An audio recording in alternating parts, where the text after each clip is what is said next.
what Will, Phil, and Reg, trying to keep it real instead of what you usually get from these talking heads. It's Grapsody, we're here to fill the void. 3 black fans, different perspective, got to fill your voice. Coming with the podcast, talking majors, indies in between. Yeah, it's all that, and we're down with Fightful, better fall back. Coming for respect, we connect like a ball bat. No need to double check, these are all facts. You're listening to what's Talk Raps.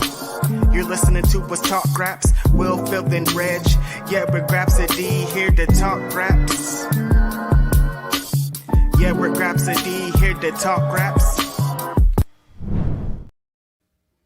Good morning. Salutations. I was sitting here chuckling while the theme song was going through because the first thing I saw was someone saying, "It's a weird week to be a Drake fan."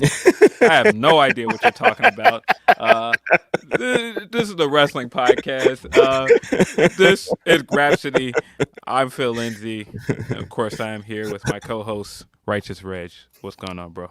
In the building, it's your boy, Media Man, your favorite rapper, your favorite writer, your favorite podcaster. Yes, we don't talk about hip-hop. Drake ruined hip-hop for the week, the month, the year, forever. I don't know, Phil. And yes, whoever said that, you are correct. It's weird. I got on the internet that day, and it was nothing but Cody, Rock, Roman talk. And I was like, I'm done for today, dude. I don't want to talk about it anymore. And then I get on there and I see the Drake talking, and I'm like, you know what? Maybe this Cody, Rock, and Roman talk ain't so bad. Let's maybe get back into it because I'm not trying to talk about that at all. Whoever made that Drake the Snake meme that's also going around that John Cena put on his Instagram, I was just like, does John Cena even know what rappers do? I think he just thought it was like a bar, you know what I mean? Because he was like, nah, this is some cool photoshopping. You know what I mean? Let me throw this on the gram. Like, I don't know if he really know why he's sharing this. This is crazy. Yeah, nah, I have no idea what actually happened with Drake. Burton Jean, Ye is trending because the Vultures album dropped last night or this morning on all your DSPs. If you are interested in that, I have not listened to it. Don't really plan to listen to it. Not interested at all. Don't know nothing about it. I seen Ozzy. I seen Ozzy was going at your boy. Listen, clear your samples, man, and more than just clear your samples because that's the business side of it. Get the okay from the artist. Don't use artist music without getting the okay. Like this, it's like there was a time in hip hop, like we know famously, De La Soul and their album. They put out this album and didn't really know much about these samples, and then now they're still dealing with these sample clearances and issues to this day. There used to be a time where you could put out an album and maybe like get around it, maybe like trick somebody or they wouldn't hear it. There's no way you're going to put out an Ozzy Osbourne sample in 2024 and he's not going to know about it instantly. Yeah. Wait, Fazeo, is that true? It's been removed from DSPs already? I wouldn't doubt it. You know how Kanye does I was surprised that it released, honestly, because you know how he does. Like, he might have released it and heard it and been like, I don't like this hi-hat in this. Take the whole thing down. Take the snares out. Yeah. But yeah, in other news, rest in peace to J Dilla, passed away 18 years ago today. 3 days after his birthday, February 7th. His birthday was Wednesday this week. Yeah. Of course, monumental album dropped on his birthday 18 years ago as well. Donuts is a classic in my opinion. Very impactful album.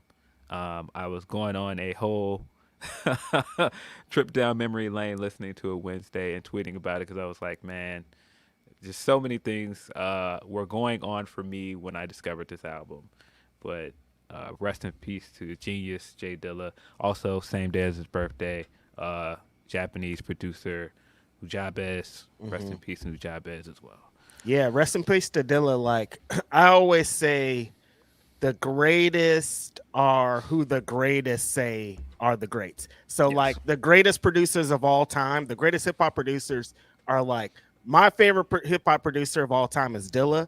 Dilla is inspired by is Q-Tip. And Q-Tip was in the game before Dilla got here. And he's like, no, Dilla's the greatest. Like, he took what I did and made it even better. And, like, every producer that you hear that's super dope, they all say the same. This guy came out and changed the whole game. Like, The game was going a certain way. He came out with his beats, and everybody was like, "Wow, who is this guy? Where did he come from? What is he doing?"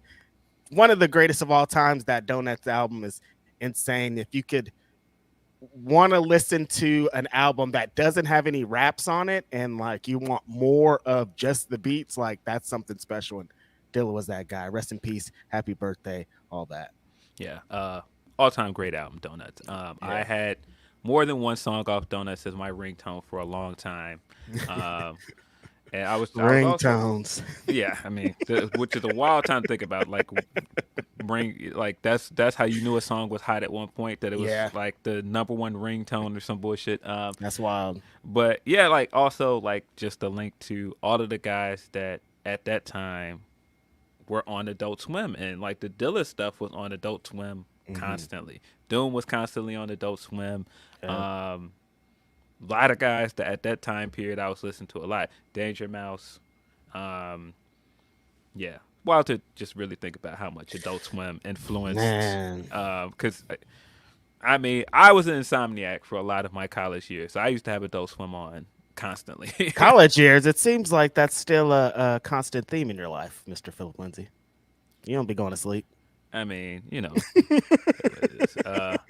It is what it is. Yeah, as Rossy was saying, it just popped up on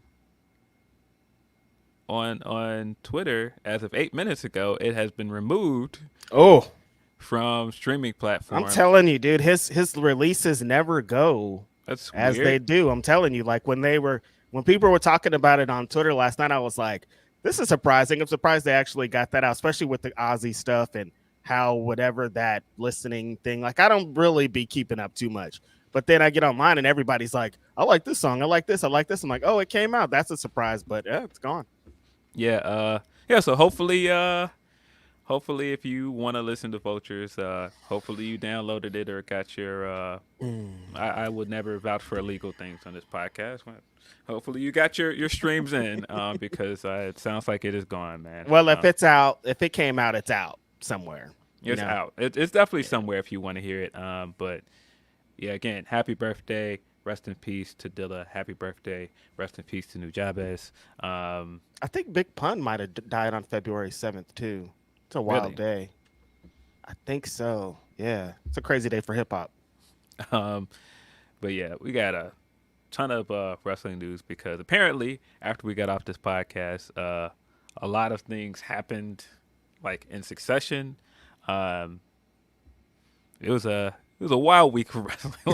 This year will not calm down with wrestling news. It has just been tons of news on top of news. It's just, where do we even start? Honestly, like there's so many. Every day it's like I was talking about the Scott D'Amore thing with someone, and I was like, that's like the 10th biggest thing that happened this week, and that's like a giant thing. Like if it just happened on its own, we'd be like, we could talk a whole podcast about just that. But it's like, in the midst of so many other wild things going on at the same time, it's too much. Yeah, I guess we could start with some of the firing news, because that is definitely some of the biggest news of this week. Don't let anybody fool you. The lawsuit news with Vince is also still some of the biggest news this year. We're still hearing more about that. We got some more stuff coming from John Laurinaitis' camp with regards to Ashley Massaro, which was very disheartening to see for him to admit that they knew about the claims about rape, and they're just now saying it now. It's really sad. I wish more people spoke up for Ashley then. Right. I hate that it feels like it's being used as like a weapon or like a look, I knew, like, and like you wait, they knew, like that means that you knew then too, dude. Yeah, you know what I mean? Like it's all pretty nasty. Yeah, and his lawyer went on to say that we're not going to call this a cover up. We don't want to use the term cover up. But I'm like, yeah, but you also didn't speak up for this woman at all. So rest in peace to Ashley Massaro. Rest in peace. Good vibes to her family. Hopefully, they're doing well. I know it probably can't feel good to see your loved one or your friend name coming up in the news for this kind of stuff, and then it's stuff that you wish you could have fought and stood up for her while she was here. Yeah, just nasty all around. Some of the other Awful. stuff around this lawsuit that has been coming up this week, some people's takes on it has also been kind of gross. Awful. We shouldn't yeah. all have a podcast. Even legends, they should take your podcast away if you're a legend. Can't have it anymore. It's just been a lot. But getting into the Rossy Ogawa news, that was definitely one of the biggest news stories coming out of the weekend. Rossy Ogawa's contract was terminated by Stardom. That news dropped, like I said, over the weekend. And Twitter proceeded to Twitter. It turned into people speculating as to why he got let go. Tony Khan started doing some tweets, and then that sent people into more speculation because then people started to wonder, all right, is that why we didn't get some of the Stardom wrestlers over here for Forbidden Door or more AEW shows? Is that why the relationship between them seemed a bit stalled? I can't say for sure if that's what caused it. I do think that there was interest on AEW side. You could tell that there was because even at the first Forbidden Door, I was in a press conference because it was here in Chicago at the United Center. Mm-hmm. And I asked after the show, was there any interest to use anyone from Stardom? And Tony said there was, and he said that they had reached out in attempts to get some wrestlers from Stardom. And that had been a prevailing question for the next Forbidden Door as well, and that had been kind of a thing that had been discussed more and more. Megan Bayne had gone over to Stardom. You had seen things where they were using wrestlers over there from AEW.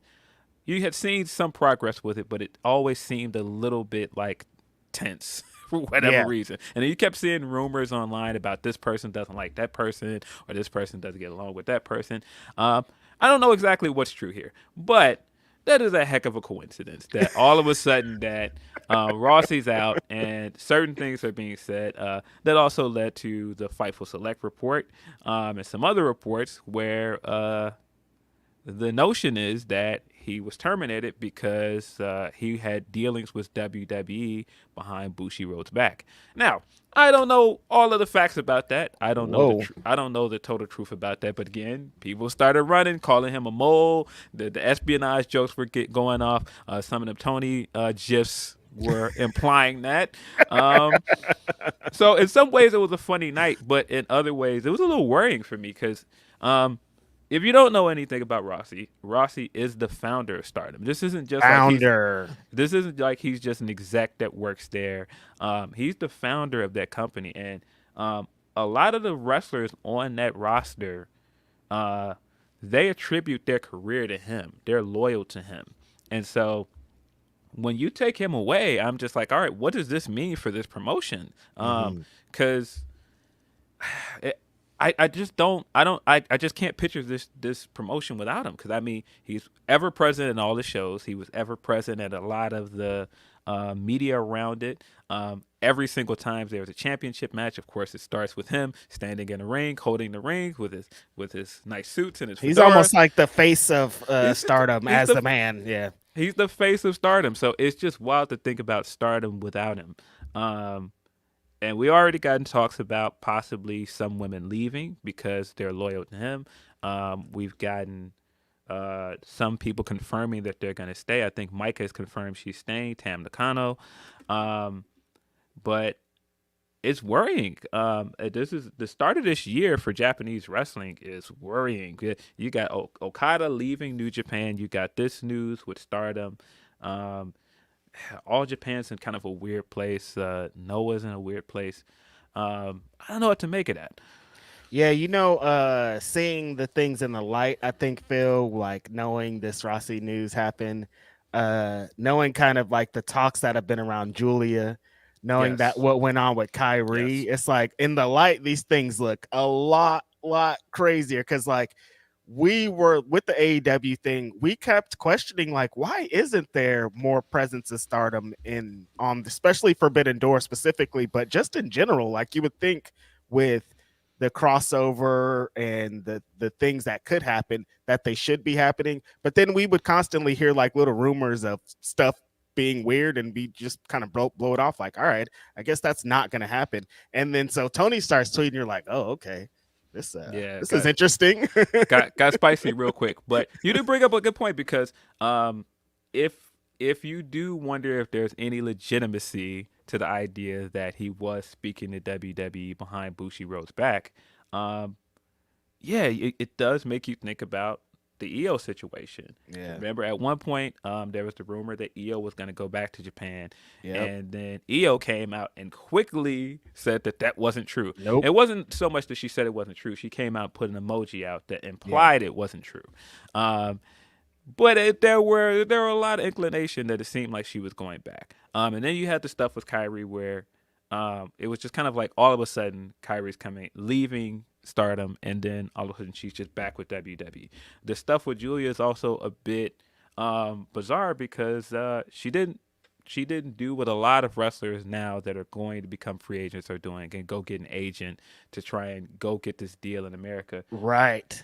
And the implication here is that he was trying to be an in-between between he's Julia the agent and WWE. Now, again, don't know that to be true, but that has been reported, and so and it seems like a kind of thing where there's smoke and there's fire. And I also shout out to Lyric. She did a Spaces right after this news dropped. It's kind of a crazy night, because it was like the whole thing was happening as well. The whole Grammy speech was happening. Oh, and about Hove. And the Rossy Ogawa news dropped, and I was kind of like, whoa, Killer Mike. I was like, whoa, one thing at a time. It's just a lot happening at once. In that Spaces, I was saying that I don't think anybody should be surprised that he's linked in any way to WWE. Yeah, because come on. Not surprising at all. He has spoken about how WWE inspires like his presentation more than once. When he talked about making women's wrestling more of a fixture. Oh, your sound went out, I think. Sorry. Yeah, you're Can you hear back. me? You're good. Yep. Okay. When he talked about making the move to emphasize women's wrestling with Bushiroad, he talked about how much the women's revolution inspired him, and how much women main eventing WrestleMania was part of the thing that inspired him.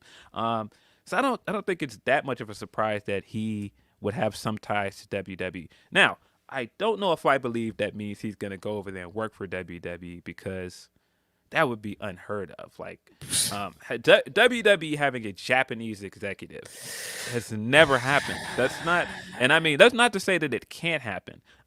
This would actually be a very savvy move on Triple H and the regime over their part to bring in somebody that can help them bring in more Joshi talent, and especially somebody with like Rossy that women are loyal to, that women trust. But I don't know if I would jump into that conversation just yet. Of course, that's what Sean reported, that he may be WWE bound. Meltzer seems to think that that's not true. He reported that he's not. There's also the rumors that he's going to start his own promotion, which I'm more inclined to believe. I think that there is a chance he's going to start his own promotion, which is just wild to think about. He's not going to be a part of Stardom, which was his promotion that he started. Like, he's going to start another promotion to so combat confused. Stardom. But I do think there's a world where he starts another promotion, and that promotion is a lot more friendly, quote unquote, with WWE. There's more of a partnership between them and WWE. I think that is very much possible. This is all, just like you're saying, the Japanese scene this year has been thrown into a whirlwind. Like, you know what I mean? Losing quite possibly the biggest star in Okada, this news, and everybody just kind of being in a rebuilding phase, I guess you want to say at this point. Like, you don't really have a choice. The biggest Japanese women promotion being a part of this is also very weird, because like you keep hearing stories from the wrestlers coming out of, some of them being like, I was thrown off, I didn't know anything about this. Others being like, okay, it's another day in the office. And then like everybody's on some different kind of plane about where they at with this. So it's so weird, man. And then the news of him possibly going to WWE is like, what, man? Like, what do you mean? Like, that doesn't even sound right. And they always had kind of talked about this NXT Japan expansion or whatever. And it's like, damn, and they have this thing with All Japan too. So it's like, bro, what's going on, Phil? It's too much news for me. It's too much going on. I'm interested, seriously, though, like, where does Julia land with this? Because also they were saying if he does start the promotion, she could kind of be there to kickstart the whole thing. It's, be the face of it to launch it. And it's like, well, does that do for American things? But then she also said that she would still like to be a big Japanese star. So it's like, where is this going to land? Where do you think that he's going to go? Phil, you're in on this, him starting a new promotion, because that's like, well, why would you leave? Why would you be doing that work for that if you're just going to start a new promotion? It's like, I feel like if you're doing this work, that would make me believe that you're going to go to WWE more than anything. Well, I think the question here, because there's plenty to this story that we don't know, and that's of course with every story. We hear maybe 30-40% of what is actual factual. Exactly. So there's plenty to this that we don't know. We don't know why he was trying to facilitate moves for the wrestlers to WWE. Now, we know that there are quite a few Japanese wrestlers that want to come stateside. Julia said that many times. We've heard that from other wrestlers. So I don't know what his intentions are, and I am not confident enough to speak on that. I don't want to just say that it was totally nefarious. Now, it is wild to be going around your parent company's back to facilitate these moves. That is crazy. But again, I just don't know what happened here.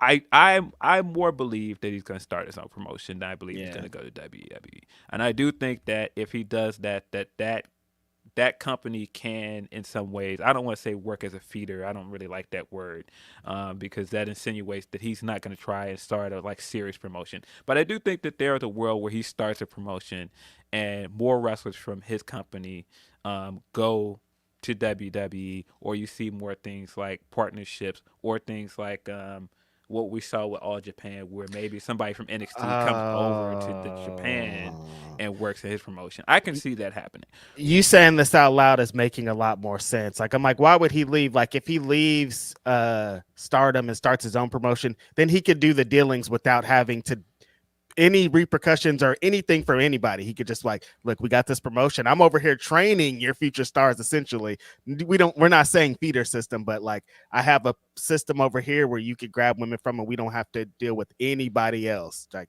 straight from me to you. Yeah, so, I mean, it makes sense. Yeah, and the reason I don't like the word feeder is it insinuates that he's only training and building up these women to come stateside. Mm-hmm. I think it's more like he is presenting the opportunity if that's something that they would want to do. Mm-hmm. And again, I could see that being a possibility. I'm not sure. And I mean, I think one of the wildest things about this as well is the news that he's not going to have a backer if he starts his own promotion. It's going to be self-funded. I was like, okay, man, get your shit off. Like, I don't need none of your help. I got my own bag. And that's wonder who's going to be sending them checks over. But well, apparently it's self-funded because this is money he made off of the sell to Bushiroad. So, hey, man, I mean, if he got it like that, he got it like that. I mean, I don't know. But wow, got a whole bunch of checks made out from Paul. Who's Paul? I don't know anything about these. I don't know anything about these allegations. I don't know anything about this. Just cash the check, man. I don't got time for this. Yeah, but this wild news coming out this week. Man, of course, all the props in the world to Rossy for what he did with Stardom. He changed the game. From its inception on. He built a incredible promotion that was making a lot of noise coming into this year. I feel like Stardom was red hot coming into this year. Of course, outside of the injuries and some of the stuff, but you were seeing more Stardom news and you were seeing more buzz around Stardom in 2023 and 2022 than you have seen in a long time.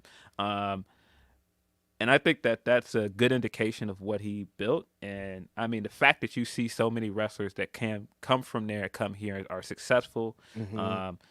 like the main three, like their three musketeers, so to speak. Of course, they were never called that, but like their three main stars in Io and Kyrie, how they've had success here, and then Mayu, of course, didn't come over here and sign with a big company, but she had a run with ROH for a minute. She's known here. She's wrestled at Madison Square She Garden. could have signed a contract if she wanted to at this point. Absolutely. And so I think that speaks to a lot of work that he's done with the women over there. And there's a reason why a lot of women trust him. Yeah, I hope off of this, Phil, that with Stardom, because like you're saying, a lot of them women's wrestlers went from Japan to America, but I know a lot of young women's wrestlers here in America that have been inspired and want to go to Japan to wrestle for Stardom. Some of our favorites, Nyla, Trish, Thunder Rosa, like all these people have been wanting to do the opposite of what they're doing and go to Japan and have these great runs. And Sasha's even talked about it. Mercedes has even talked about it. Like, it's like he created this thing of women wanting to go over there and test themselves and enter the Japan system and have these amazing matches that I hope doesn't get lost in this shuffle. Like, I hope Stardom doesn't end up being like he starts this new promotion and then everybody just wants to go there, and then Stardom's just like this bastard child on the side, because Stardom is so important to the structure of women's wrestler as a whole at this point, and we can't lose that. That part of it is very worrying to me. I saw a lot of people that were trying to trash Rossy on this, and I'm like, a lot of these people don't understand a lot of work that he's put in. I don't think that that's necessarily fair to him. But it's the internet. The internet don't care about what's fair. I am very concerned about what this means for Stardom going forward. We got the news that Bushiroad and some of their execs there are going to move in and start doing the booking and things, and that is, like I said, that is very worrying. This is like the TNA situation is so similar. You know what I mean? In like all aspects. It's worrying, man. I hope that they have a plan moving forward to replace Rossy, and I don't know. How do you replace? But that's why I'm like, I don't know that you can replace Rossy. And then that's glossing over the fact that there are women that may possibly leave. We heard that news that they're giving women the deadline to give their announcement that they plan to leave or stay, which just like asking the wrestlers to pick a side is very odd. No good. Not a good sign. A lot of this stuff just seems very, very messy. And of course, I'm not the most well-versed guy with like the politics of this and everything, but just from afar, it just looks very strange. And I just hope that the wrestlers there land on their feet. I hope that the Stardom as a promotion recovers from this and continues to do well. But boy, I am worried. It's like the top stars over there are gonna be fine. Like they could either transition to Rossy's promotion, stay and still kind of put over Stardom, or get stuff other places. It's really like the young wrestlers that we would see in those early matches in the show and the ones that are on the come up that I'm worried about, because like those are the ones that could quickly get lost in the shuffle. And they were like, we're on a great trajectory, like you said, coming into this year. They're announcing all these shows, these sellouts. They're in different markets out in Japan, and like they're expanding. And like it seemed like they're on a good trajectory. And now it's like, well, what the hell's gonna happen now? Yeah, they have a US show this year. Right. And when you think about it, like by March, Julia's contract is up, I believe. Gone. And I don't know how many other contracts are up by then. I don't know who's going to be there.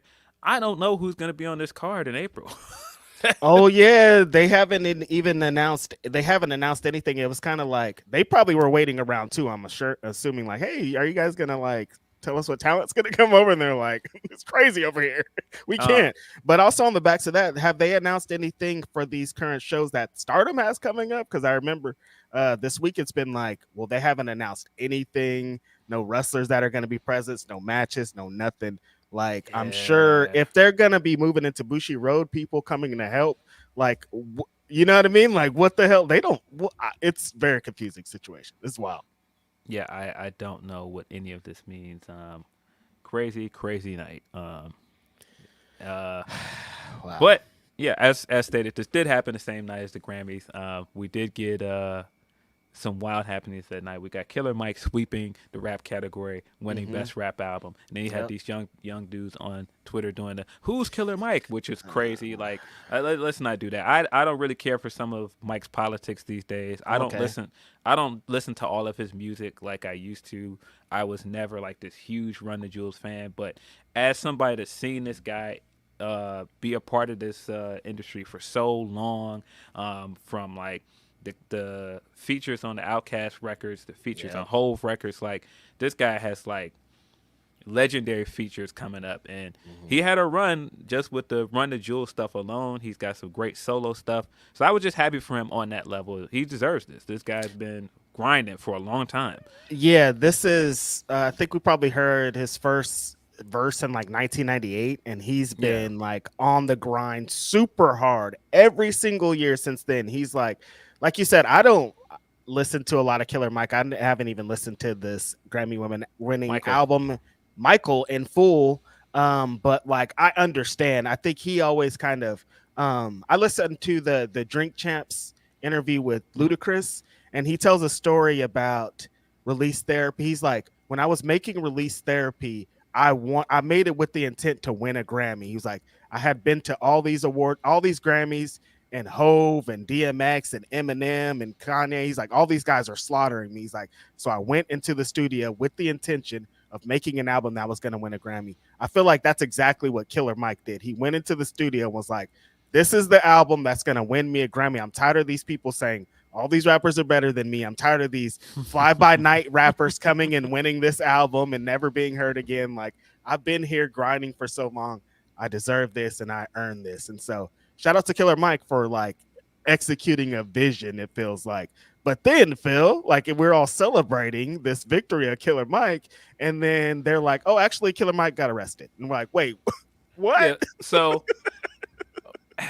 again, just a lot of things happened that night, because like, we got the Rossy news that night. But like as I was watching the Mike stuff, because I didn't watch the Grammys live, I was just kind of like watching clips as they came out. Right. And I saw his acceptance speech, and I thought his acceptance speech was hella dope too. Him getting up there and saying like, don't ever let anybody tell you you're too old. Don't ever let anybody tell you it's too late. Inspiring. I thought that was dope. Again, I don't agree with everything the guy says and does. No, he be wilding sometimes. But I thought that was dope. And I no matter what you think of the guy, I think that he's well-spoken. I think that he's very educated on a lot of things. He's hip-hop, but he's also like on some wild shit like Charlamagne. I think your sound went out again. Yeah. Can you hear me? Yeah, I can hear you. Okay. But so, yeah, for whatever reason, like after that, then all these clips come out about him being taken out in cuffs. I was like, whoa, wait a minute. Hold on a second. wait a minute. He just won. Like, I feel like I just had watched his acceptance speech, and I was like, that's pretty good. And then 1 minute later, he's in cuffs. I'm like, what kind of a transition is this? This is legitimately the biggest night of his career. I just seen the man with 3 Grammys in his hand, and now I'm like seeing him getting like carted out in cuffs. I was like, yo, what happened? And the wildest things for me is I kept looking like at all these sources. I was like, why did he get arrested? And nobody had the details on it until like the next day. I guess like he got into, or him and his camp got into like a back and forth with a security guard. I guess the security guard ended up getting shoved, and then I guess like she landed on her hand or something. She? This is what was in there. And Hold on a minute. And so I guess like they called the police after that, and he got arrested. Now, I don't know that he pushed the woman down. I don't know if somebody in his entourage pushed the woman down. Woman ended up on the ground injured, and he got arrested. That's the small details about it I know. I don't know if there's more to this than that. But what the hell? Wild. It was that he got arrested, and then Lisa Ann got arrested the same night. Yeah, I'm like, what's going wait, on, okay. man? Lisa Ann's in New York across the country, and she's also getting arrested being on her phone at a comedy show. I'm like, no. She did nothing wrong. Yeah, she wasn't on her phone. She was not on her phone. How could you get Lisa Ann arrested, dude? What's going on here? I don't really understand what's going on. I've seen that clip like 1,000 times of her getting taken out, and I never want to just laugh at anybody in their like worst moments. Yeah, getting arrested is terrible. But getting arrested, and then it almost seemed like it turned into a musical where she was like singing on the way out. She was like, "I'm Lisa Ann. I did nothing wrong. I'm getting arrested. I was here to see Matt Rife, and I go to jail."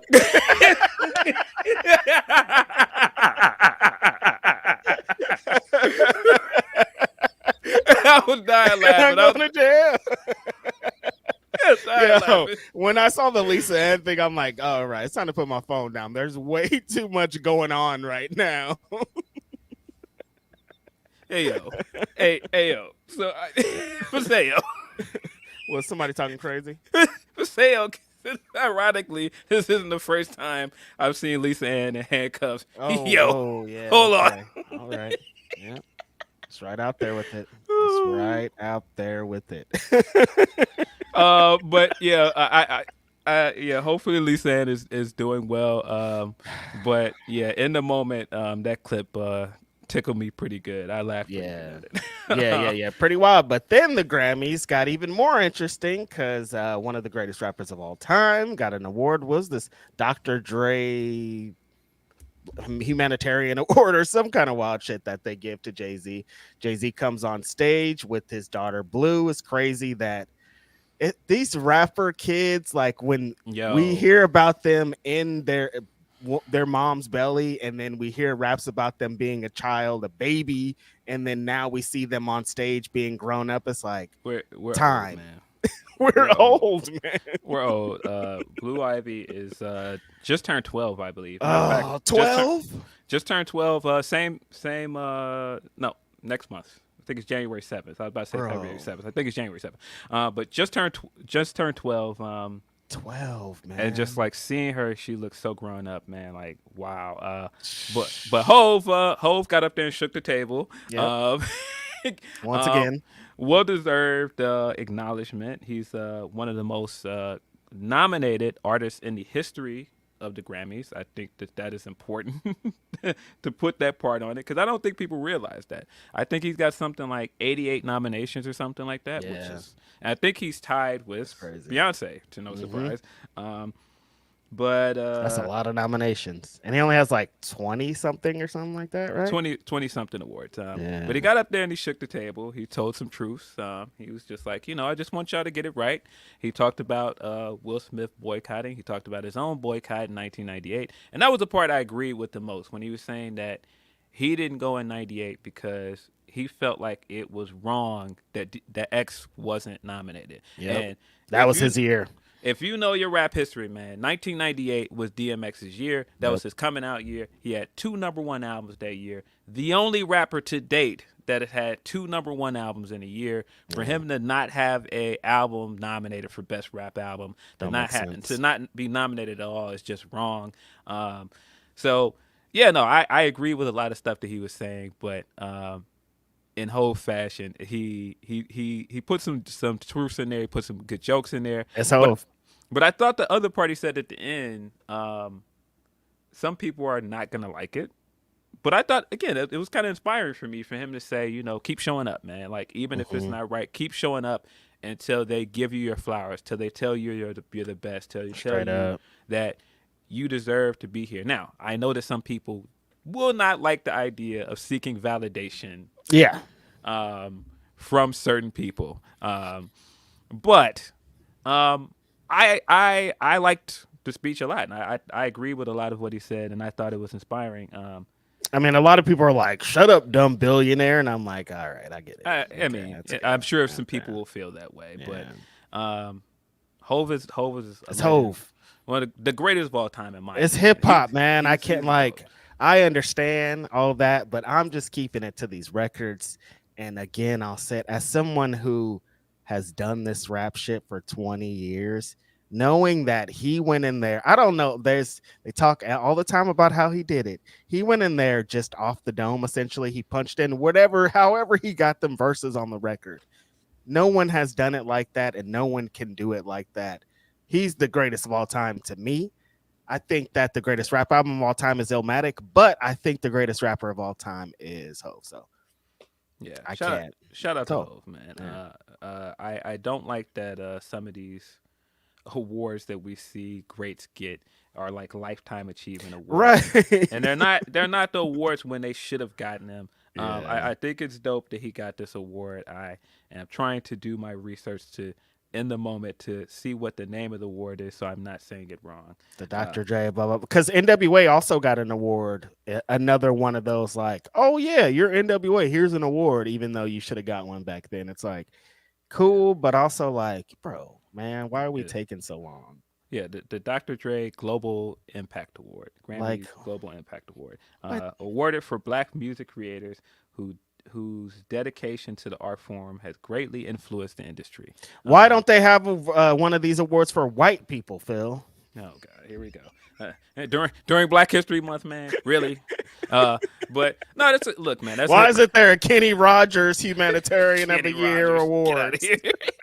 The Kenny Loggins Award, make it out of here. But no, man, this is a historic moment for Hov. Again, I just wish they would give some of these guys their flowers in the moment. Give some of these Black artists and actors and whatever else their flowers in the moment. Don't wait till later and give them like the Lifetime Achievement Award. Because I hated that when the Oscars did it to Angela Bassett as well. Not give her her award she deserved for the movies at the time. Like, yeah, I appreciate it, but you know. Like, she should have got one of these 30 years ago. What do you mean? Yeah, like what? But yeah, shout out to Hov. I thought that was a great moment for him. The best part is him shouting out his wife of being like, she has the most nominations ever and she has the most wins ever and has never won an album of the year. Like, how much sense does that, like, even by your own standards, that doesn't make sense. I was like, that's hard. And he's right. Beck gave the album of the year to Beck that year. Like, what what? The fuck like, here. how does Beck winning this award over Beyonce? What are y'all talking about? It always would end up like that too. Beyonce dominates, and then at the end, this random person nobody ever heard from has won, because it feels like the Grammy nomination cast or whatever, they're like, we gave too many to Beyonce, we can't also give her this. And it's like, shouldn't be how it works. You know what I mean? Like, it's the best album. It's the best album. Yeah, so of course afterwards he said all of those things, and some people were like, "Ah, man, what is he doing? Billionaire complaining? Like, don't you guys have enough? You and your money and your beautiful wife and your great family with your daughter and your twins, blah blah blah." And then they got to the end of the night, and Taylor Swift won Album of the Year, and they were like, "Man, maybe Hov was right."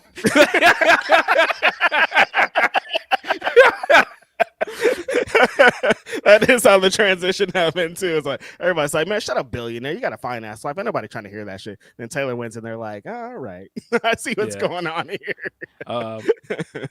Greg Carter, that is a great point. Hov getting an award named after someone you wrote verses for is ironic. That's some hip hop history, and what? Yeah, like, right? It's like, wait, he wrote the verses for one of the greatest songs ever.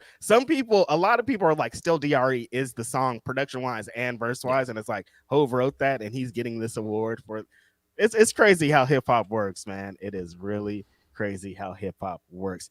I thought the whole thing was dope though. Him having Blue up there, him giving it up to his wife, him giving it up for hip hop, him talking about both him and Will Smith and Jazzy Jeff. They all boycotted, but then they watched the Grammys on TV afterwards. It's like, that's not really how a boycott works. Hov is so funny, man. Just how he like, he's such a like everyday, like he's in his position for a reason. He's so charismatic, you know what I mean? Like, he could get any room to do anything because of just how he works. Yeah, he said a lot of things that I thought were great, but then he would also throw a bar in there that was kind of funny and kind of like slide at the same time. Like when he was like, yeah, I don't have to clap for everything. It's okay. Yes. But he also, and my brother pointed this out the second time I watched it. You could tell when that family member's been doing a little sipping before they get up and talk to somebody. Because he did the classic, let me grab my daughter move. And my daughter,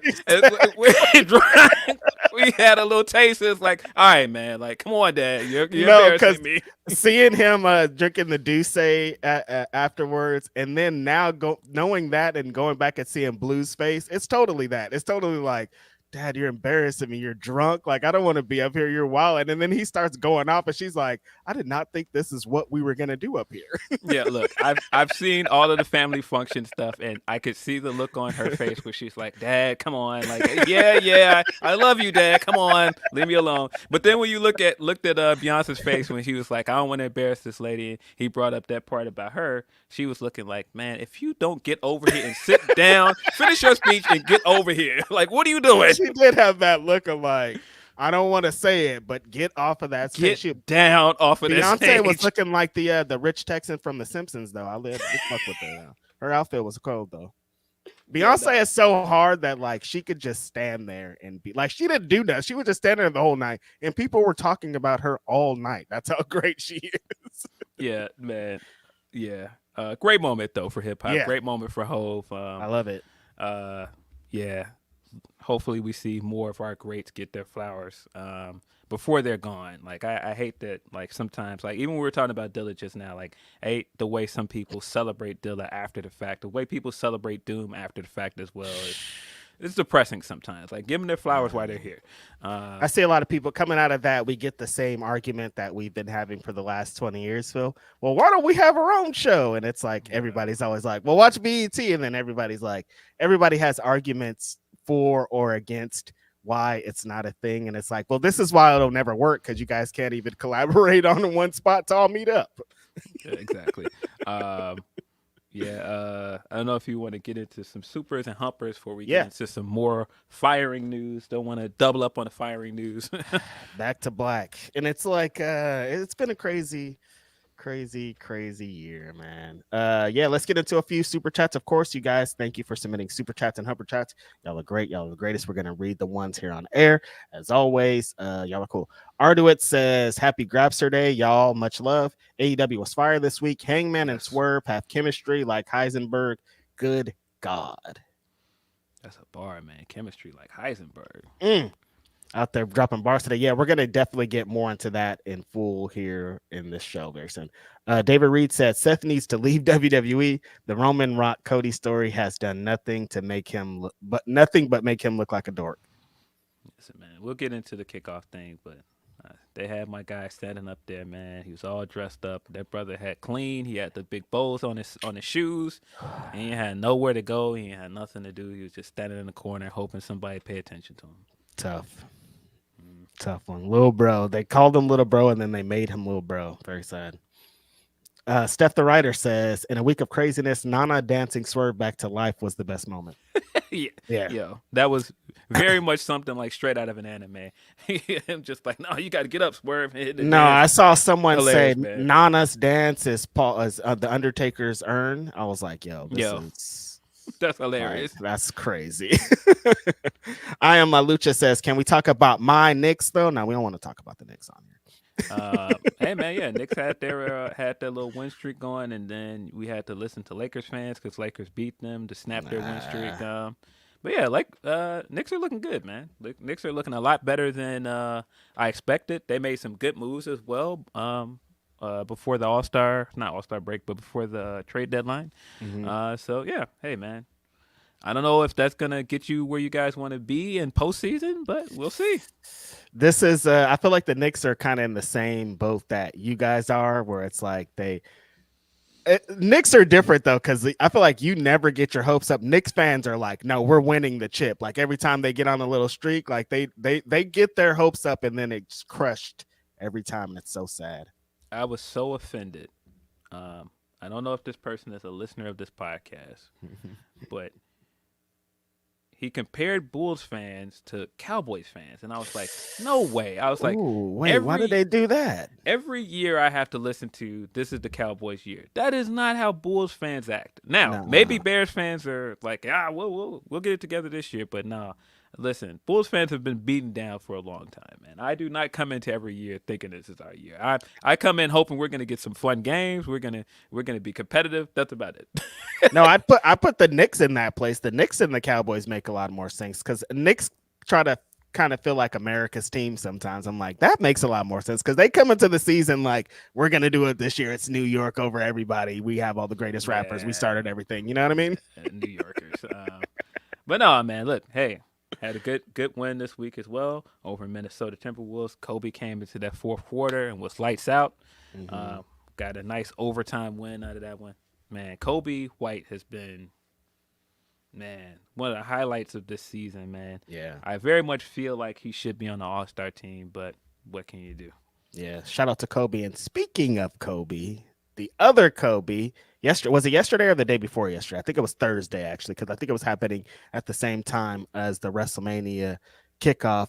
They unveiled a new Kobe Bryant statue in all its glory. Actually, they said there's going to be 3 statues, I think, in total at the I don't want to call it the Crypto Center. Still want to call it the Staples Center because that's weird. But new Kobe Bean Bryant statue. So shout out to that. That's really dope. Yeah, shout out to Kobe's family and loved ones that were in attendance. It was definitely a great moment to see him commemorated up there. In usual Lakers fashion, whenever they do anything to celebrate this man's life, they then proceed to lose.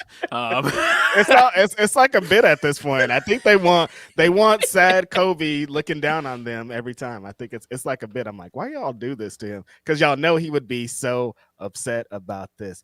It's really funny stuff, Lakers, man. Y'all keeping funny, that GIF, funny group.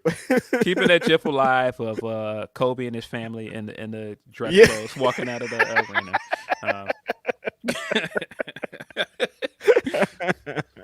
I love it. Will Chisholm says, all I'm going to say is it doesn't look funny.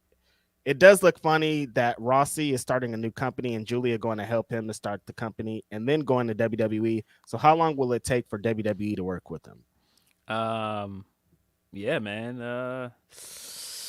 It does look away. That's why I'm like, there are coincidences here that I don't know, man. It'd be hard to deny, and that's why I'm like, I don't know all the facts, but I don't know, man. It does look away. Looks crazy. Looks crazy. Well, what we're presented, I'm like, yo, this looks nuts. But we don't know everything. Like Phil said, we probably only know 30% of this, but the 30% we know is insane. It looks crazy. It looks crazy. Chris says, I am afraid Cody will lose to Roman for the second time. We're gonna get into it, Chris. I have a lot of thoughts, brother. A lot of thoughts. Devil Kazuya 27 says, better get Hollywood Rock's theme at Mania the best. Yeah, whoever thought up bringing that Barack the parody or whatever the hell that was from WWE back to light and put it on Twitter, and him coming out to the Rock theme, I was just like, this is disgusting. Like, what? Why was this allowed to happen, man? Like, this is awful. I don't know. There was some wild times that it's like when they're brought back to light, a lot of stuff is being brought back to light, videos, and I'm like, whoa. That Ashley Massaro video, you saw it? Yeah, it looked real bad. Dude, like, I don't watch a lot of videos that make my stomach turn, but my stomach was turning. Wasn't there a quote that came out from someone around the same time that she said that they were hazing her kind of over there, and that Paul London was saying that. Yeah, the Paul London quote. The Paul London quote, I think, makes that clip look a lot worse. Yeah, it does. Yeah, it's awful, terrible stuff. James Stalling says Matt Rife is so talented. He has great stuff. Yeah, that's you like Matt Rife? I'm not really familiar with his work, but hey, Lisa Ann is, and she was just trying to see his comedy special. Somebody thought she took her phone out, and they called the authorities. I mean, I probably would have had eyes on Lisa Ann the whole time too, so it makes sense. Oh no, she's doing something. I don't know why that was the play. Like, you just like go over there and talk to her. I don't know why getting her arrested was the move. No. She did nothing wrong. Did not touch her phone. She's Lisa Ann. You're going to jail.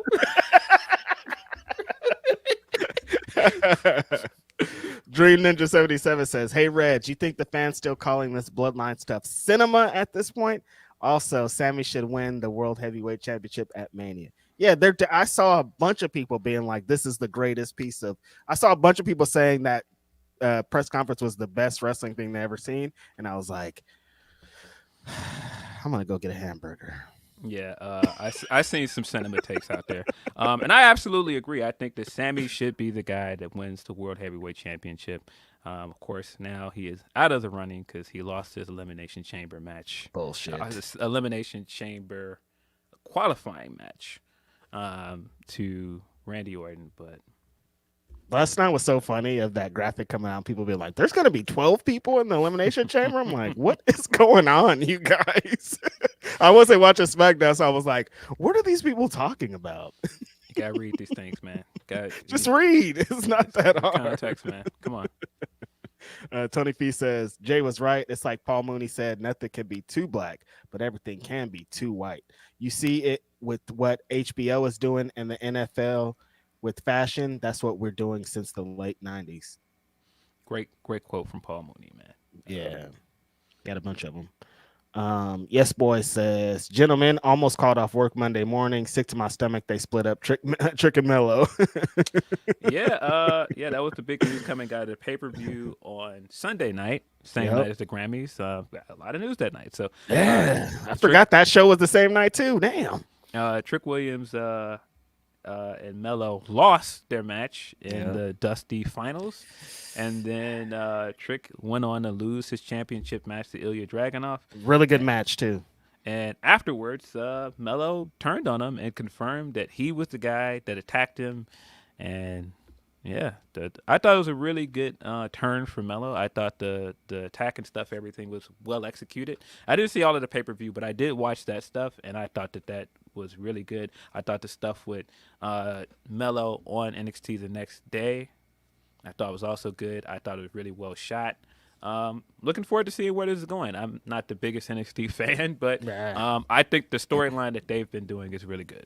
Yo, Philip Lindsey, Trick Williams is over like Rover, big dog. Super oh over, my God. Every entrance that he's had, like people have been going nuts. And like coming off this, he's gonna be they had him offer this week. When he comes back, dude, to they always kind of do the same Major thing. Pop. Is Melo's gonna talk shit for a few and keep saying blah blah blah, and then eventually Trick's gonna confront him. When Trick confronts him, it's gonna be out of here. This guy is so over. I had been hearing about this, and because like you said, we don't really be watching NXT consistently, but every week I was seeing like clips and Booker T's doing this thing. Like everybody was like, "Oh, Trick's the guy, Trick's the guy, Trick's the guy." But seeing this, because I reviewed the show with Denise, and like I'm like, no, this guy is like over for reals, like not as a joke. Like some of the false finishes in the title match, people were like really wanting Trick to win, like not like we just like this match. Like, no, this is our guy. We want him to be the guy. So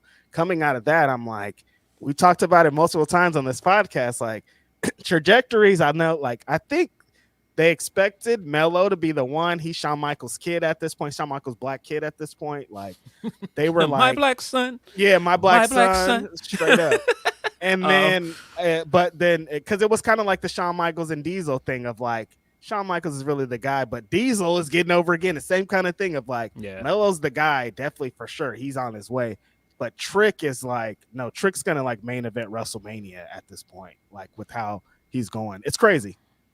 I'm not joking. Like with how this is going, I could see that shit. Phil, people love this guy. He is fucking over, man. Yeah, he's definitely over. I thought he came off really well. The other funny clip going on around from Vengeance Day was also our guy Wade Barrett singing along to the "Whoop That Trick" chant. I don't know what he was doing. Wade Barrett's really good. Funny guy. I said at the time that it sounded like he turned into Chris Kattan and Undercover Brother for a second. He was just like, he was feeling the moment. He was like, yeah, I like black people. I like black music. But yeah, no, just shout out to Trick and Mello, man. I think they got a really good storyline going. I'm like, what else happened in that show that I liked? Obafemi. I like that guy, dude. He's good. He's really good. Heard a lot of good things about that match. Yeah. I mean, he's in there with Dragon Lee. I'm like, it's you don't have to do too much, but like also same thing, like in a year, I think he's gonna be the same as Trick, like with how it's going right now. Just like he got a holy shit chant off of like chopping Dragon Lee and like just his power moves and not even anything like, we've seen these big guys that start to do like Hurricane Ranas and flips and shit. He don't do none of that. He's just like big power bombs and press slams and shit. And people are like, this guy's the guy. So yeah, they got some people down there that I think that the future looks pretty bright. I mean, the women I think that they're developing is probably their ceiling feels higher with what they're doing up in NXT, but they got a couple of guys down there that I think too are going to be the future. But like seeing like Roxanne and Tiffany Stratton, I'm like, yo, the women are probably going to be the ones in the future here. Yeah. Good show. Shanika says, hello, Shanika. Hey guys, happy Saturday.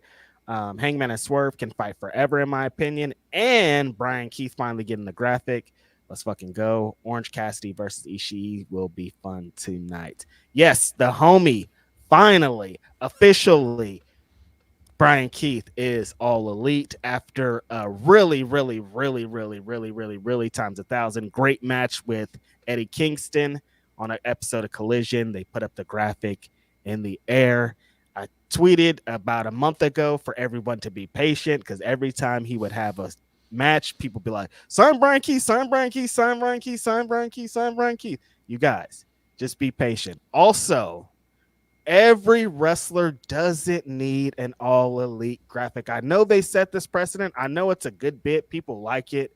But like every single wrestler doesn't have to have one because they're already signed. They don't even need to like, it's just like a reassurance for you. And it's like that I understand, but like we don't have to be reassured that every single wrestler that's wrestling and getting matches every single week on the show, we don't have to be like, we have to know that they have a contract. They're just here. They're already seeing it's already happening. So it's great to see that. I love the reception, but like, let's not have to do that every time because I was seeing it with Queen Aminata. They announced they were like, oh, Queen Aminata signed, and people were still like, we need a graphic. Dude, they said that she signed. Why do you need a graphic, dude? She's going to get the announcement, the graphic eventually. It seems like they usually save the graphic for like a big moment or something like that. Because they did that for Brian here, where Brian had the flyer match with Eddie Kingston, and they wanted to give it to him when he was having a moment. But yeah, shout out to Brian, man. Very happy for him. Yeah.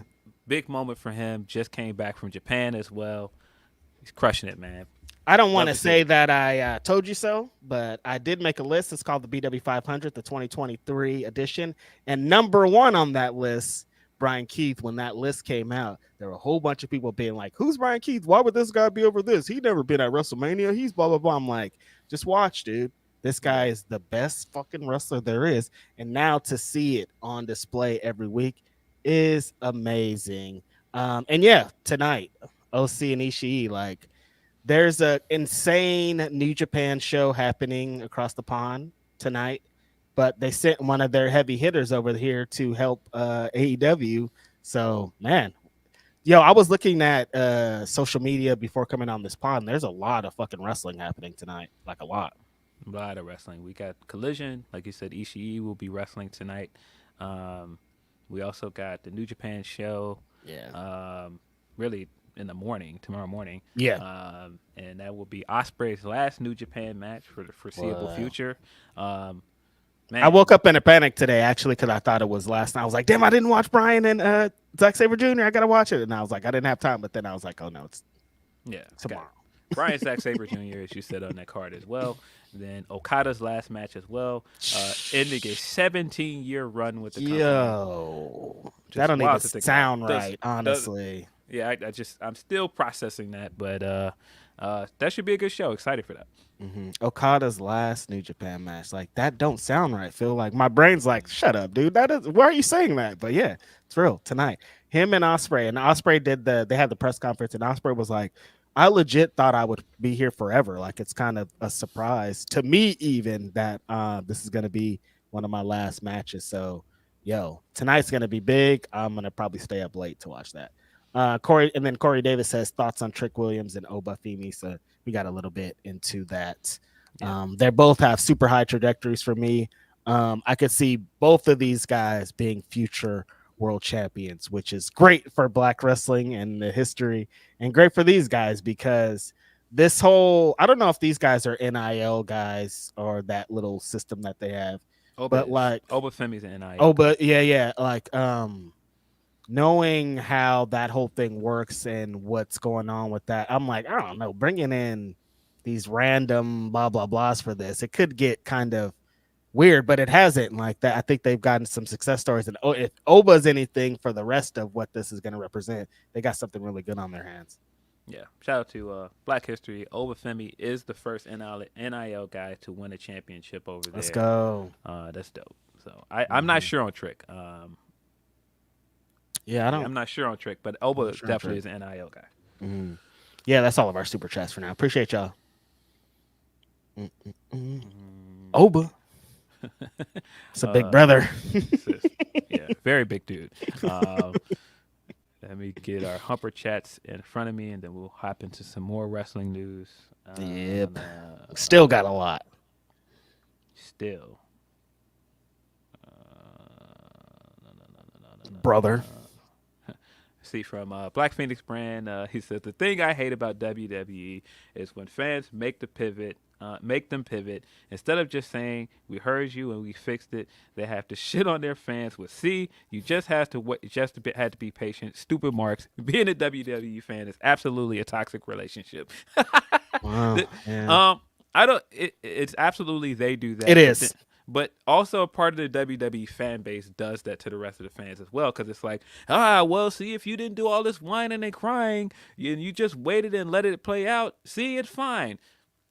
That's not what happened. I have seen a lot of that gotcha this week on the other side of like, see, if you would have just waited, blah, blah, blah. And it's like, no, it wasn't really a see if you just would have waited situation. That's not what happened. But, of course, WWE has also conditioned some fans to behave that way. It's conditioning.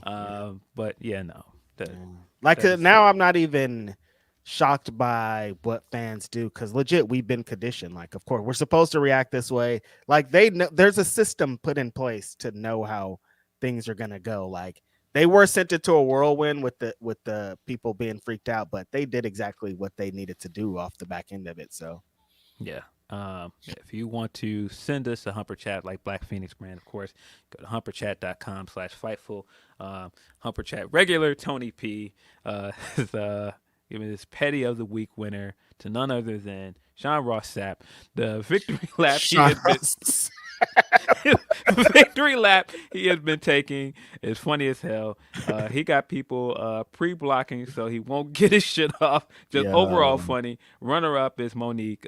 She basically called Tiffany maidenless. Who are you 2 weeks winner? I think our esteemed boss is by far the winner.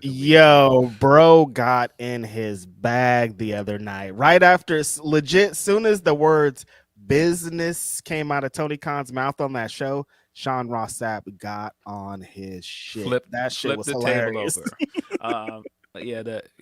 Seeing people block him and him like going and still getting the screenshots of their tweets and still dunking, hilarious, man. Well deserved, man. They were talking a lot of shit, man. I would take a victory lap too at this point. And I knew it was coming because he was saying the whole time when all these people kept bringing up the Punk thing, and they were inaccurately saying what he reported about the Punk thing, which was also wild. But he was just like, oh, okay, he's bookmarking all these tweets. And I was like, guys, I don't think you understand the monster you're creating. And we've seen the victory lap start happening on Wednesday night. I made the training day analogy.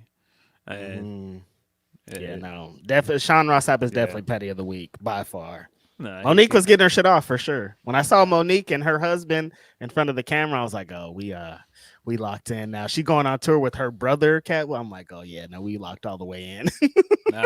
Reg, my sweet babies.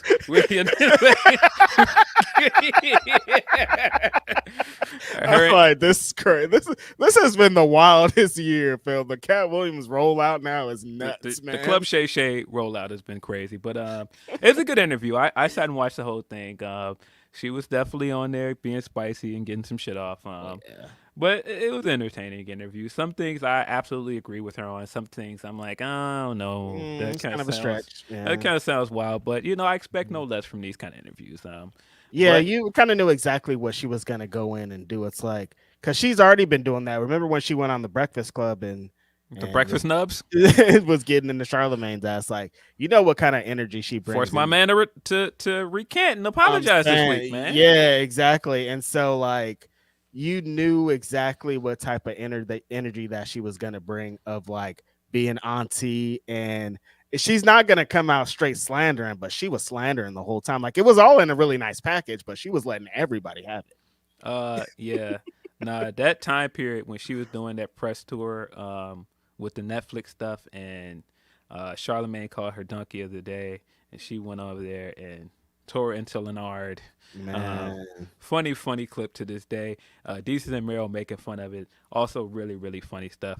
Man, miss Desus and Mero, man. Damn. Their reactions to boys. things. Reactions to things are just, man. Sometimes I still look up like their old reaction to things. Very, very funny. I don't know. Also inspired my podcasting thing, because I was listening to their shit it was like the Joe Budden podcast, which is funny enough. Before I came on here, I saw them talking about the press conference. I was like, what is going on here? What's happening here? But I was listening to Budden's podcast and Desus and Mero like every week and being like, I should probably podcast, and like, so that's part of the reason that I'm here too.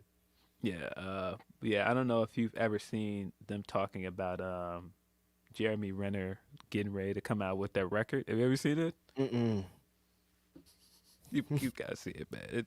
Jeremy Renner is teasing this song he's gonna release, and Desus and Mero are doing a reaction to it. Every now and then I'll think about it and look it up and just sit and die laughing. It's very, very funny. I don't know what Jeremy Renner calls himself doing on this record, but he's like scatting or something. It's like this is awful. So I'm like, Jeremy Renner, when did he come out with the record? Sounds crazy. I'm surprised you've never seen this. Like it's like him like doing the got to tell you. It's horrible. It's so bad.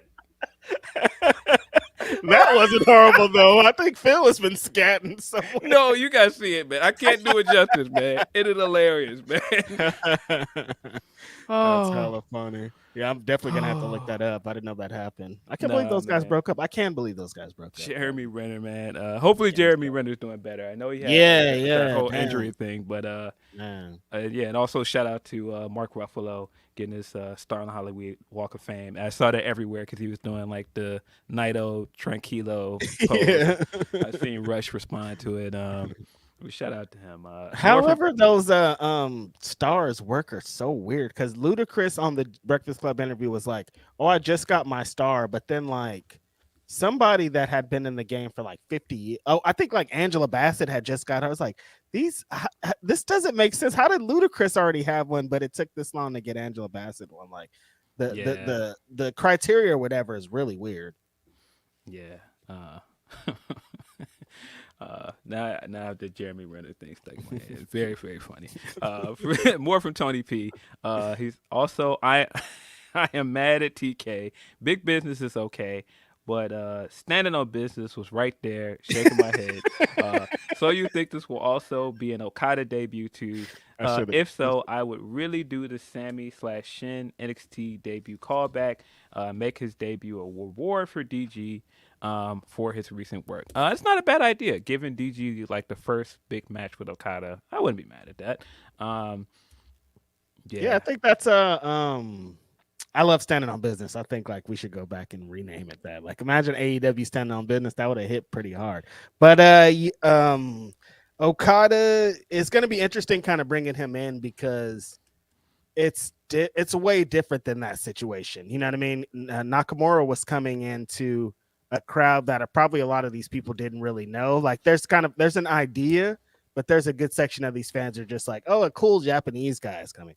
And Okada coming into AEW is like, no, Okada's here, the Rainmaker. Like, he doesn't have to come and make some impression. The impression's already been made. Right. He also gets into kickoff a little bit. Tony P says, and that kickoff show was a damn commercial-free hour of Raw and a damn fun mess. However, they still didn't explain the shit Cody said last Friday and still made Seth look like a loser along with the World Heavyweight Championship belt. That was the major downside of it. Sure, let's get into this kickoff. Yeah, what did they? I didn't see SmackDown. Did they give us any like reassurance of what happened on that press conference? Because I left that press conference like, huh?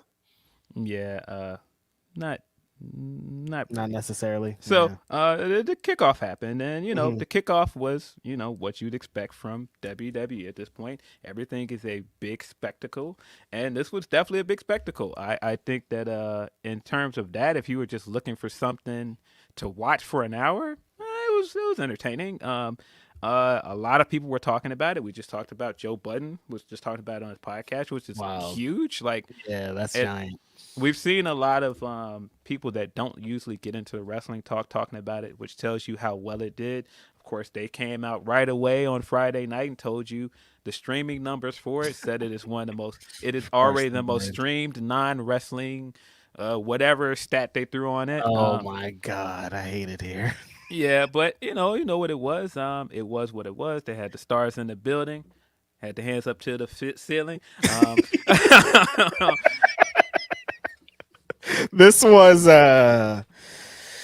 it was a spectacle. That's a good way to describe it. It Big was spectacle.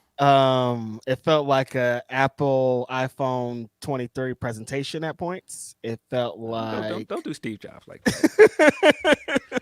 it felt like a synergy promo. We're all, you know how WWE does when they get into their we're the greatest bag and here's all of our numbers. Before we get into like the main event stuff, I was confused as to why they brought out Bianca. I love Bianca. I think she's great. And then, of course, they should probably talk about that show. But why did they bring out Bianca over Bailey, who won the Royal Rumble and didn't? I'm like, what? Why is Bailey not here? They brought out 3 women, and Bailey was not anywhere to be found. And her match is officially announced. It was What the the first hell match was going on announced. there? Yeah, like what's going on here? I didn't like that either. CM Punk also spoke on it, how he felt like there should have been a spot for Bailey at the press conference, and I agree. I think that her being a Royal Rumble winner, that was the first WrestleMania match announced. I thought she should have had a spot on the press conference. She should have been at the kickoff. And she's a huge 49ers fan. The Super Bowl's going on. Super Like, Bowl is in Vegas. what is going on here? I thought that was a big missed opportunity. I understand like Bianca's a big star. Bianca's got the reality show with Montez on. Montez just dropped the album. So I get it. They could have probably brought out like George Kittle or something with Bailey. This would have worked. I don't really understand what they're doing here. Like, what happened here? It's another of like, oh, Bailey's getting this shit again. It's unfortunate. She won the match. She got all this, and she's still kind of playing the back Yeah, burner. Like I said, Bianca has the show Montez. Like, it makes sense why she's out there, but it also doesn't make sense that you didn't put Bailey on here. Yeah. I thought the development we got with the damage control stuff from SmackDown was good as well. But I just wish they would have given her a spot on the kickoff show. I thought the Rhea and Becky stuff was good. It feels very obvious that Becky's going to be Rhea's opponent. She, of course, is going to be in the Elimination Chamber match. But I don't think it's much doubt here that she's going to win. It feels pretty telegraphed at this point. I mean, they told that story right there already. It's like it's going to be a pretty big pivot if they go something beyond that, you know? Yeah. I think there were things about it I liked. I liked Big E and Punk on commentary. I thought that was a different mix. We haven't seen a lot of that. Shout out to homie Muscle Man Malcolm in the background. I immediately thought of my man Safari in the background getting his breakdancing on when Nikki was doing a performance because he had like all these reactions to all the stuff Punk was doing. Hilarious, man. When he was like, yeah, unfortunately I can't be here because, I can't be at WrestleMania because of my tricep. And you can see Malcolm like rubbing his arm. Like, hilarious, man. Nah, that Nikki and Safari video is so funny. When Safari comes from the back with his little, that shit kills me every time. Hilarious, man.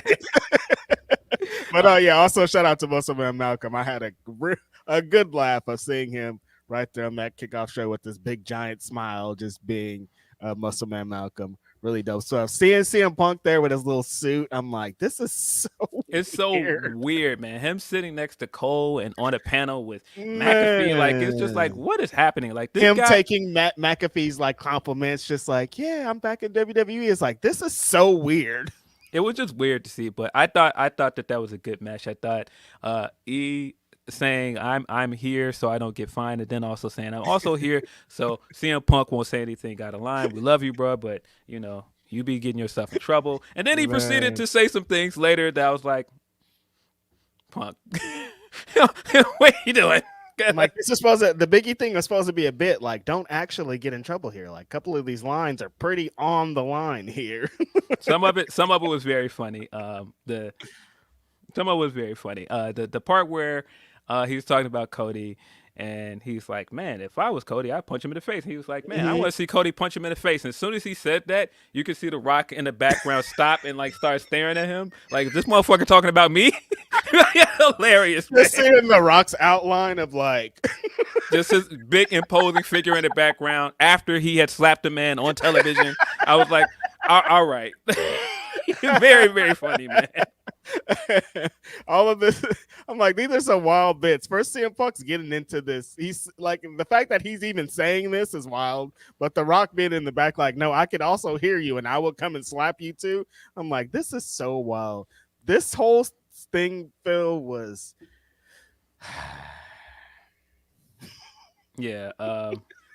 So where do we begin with the actual main gist of this press conference, quote unquote? Because before we got there, I was like, what is this? You know what I mean? Before we got to the main event angle, I'm like, what am I watching? Why did they have this? Like, but then they got to the shits and it worked out.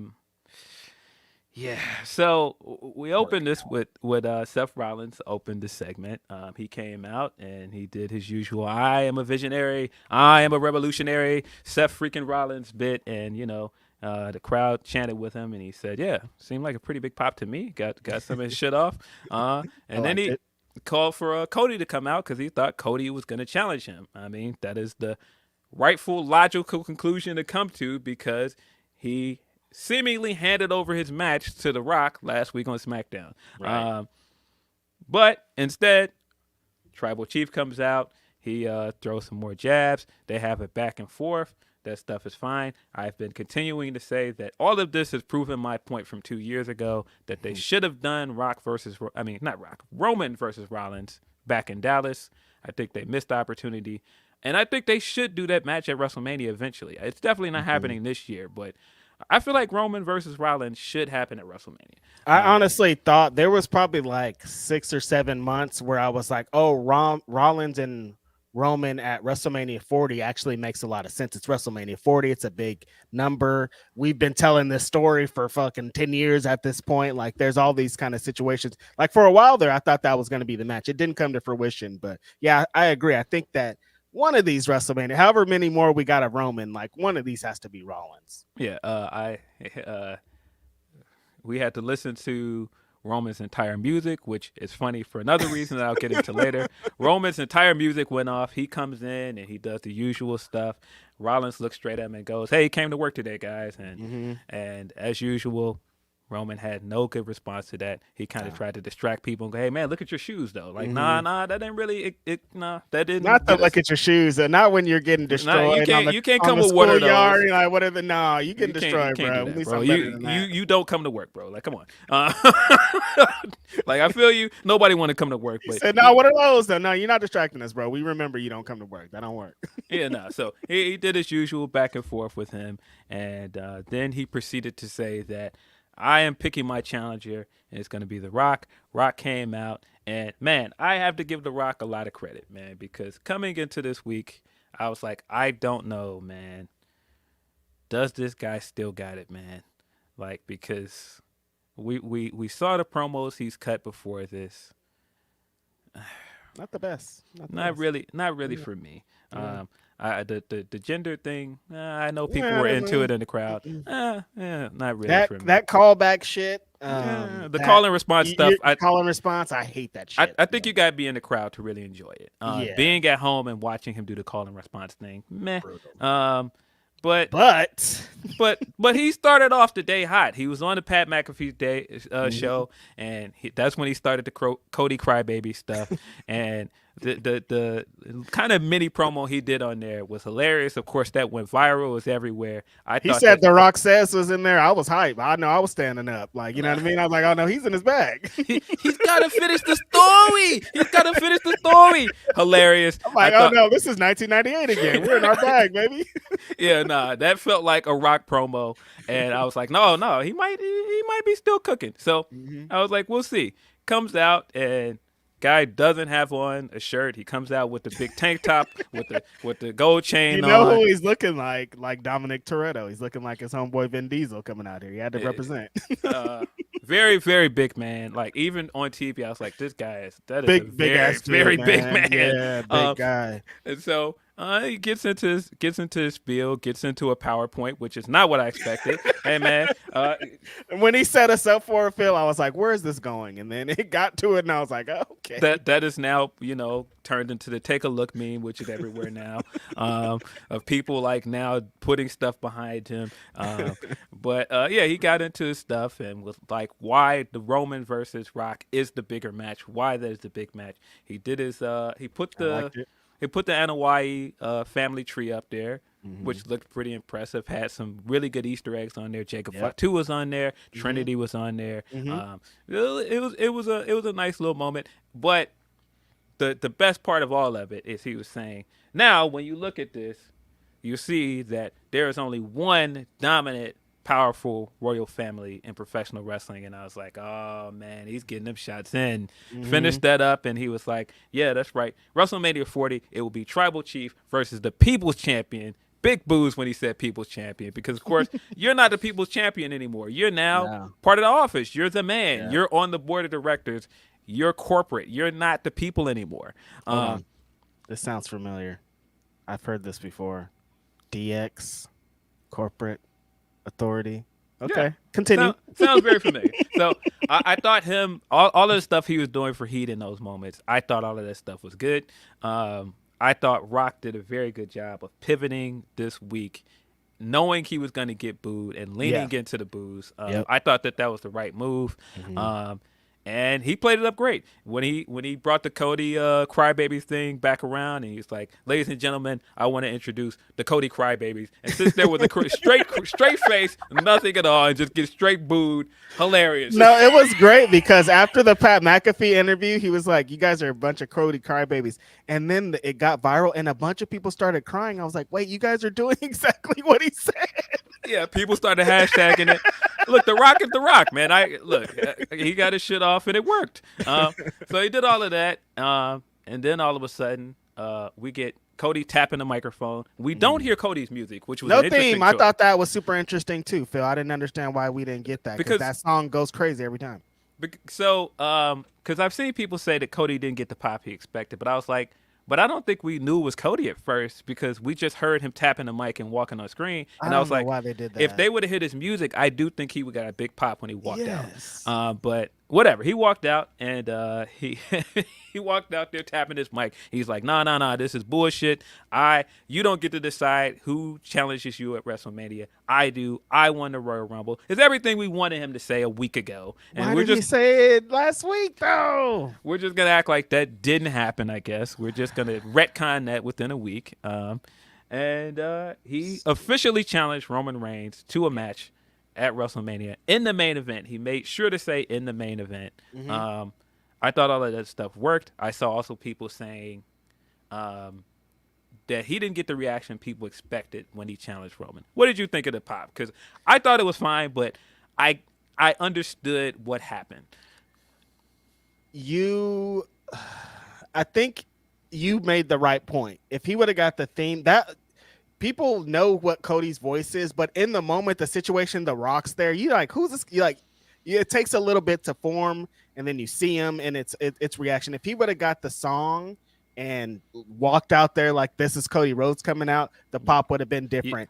Like I said, Phil, at the end of the press conference, I felt a little bit confused. But remember, I was in the group chat being like, "Well, who's in the match?" Because like Cody's like, I challenged Roman to the main event of WrestleMania. They put the graphic up, but then at the end of the whole thing, I was like, "Oh, we're getting a tag match at WrestleMania." So I didn't I didn't understand what the hell was going on. So I understand why people were like, the pops weren't as big as they should have been, because it was a little bit confusing as everything was going on.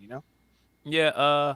And I get what they were trying to do. They were trying to do this weird like worked shoot thing where they were trying to make it seem like, all right, well, Cody came out of order, so they didn't have his music ready, but it didn't really work for me. You should have gave the crowd the chance to do their whoa when he came. Yeah, come on, dude. What? But just trying to make this seem like, oh, he's coming out here in a spur of the moment. I didn't buy that. Like Roman doesn't. The same thing happened with Roman. Seth called out Cody, and Roman came out instead. But his song was queued up, and they let him get his 2 minutes in. So that doesn't even make sense. We had to listen to most of Roman's theme song. But anyway, so Cody gets into his shit. He's like, why are we even talking about the head of the table? Y'all ain't been cooking in a year. And I thought that was a bar, because absolutely, one of these guys ain't wrestled. One of these guys wrestled 2 matches last year. Nah, these guys were not cooking last year.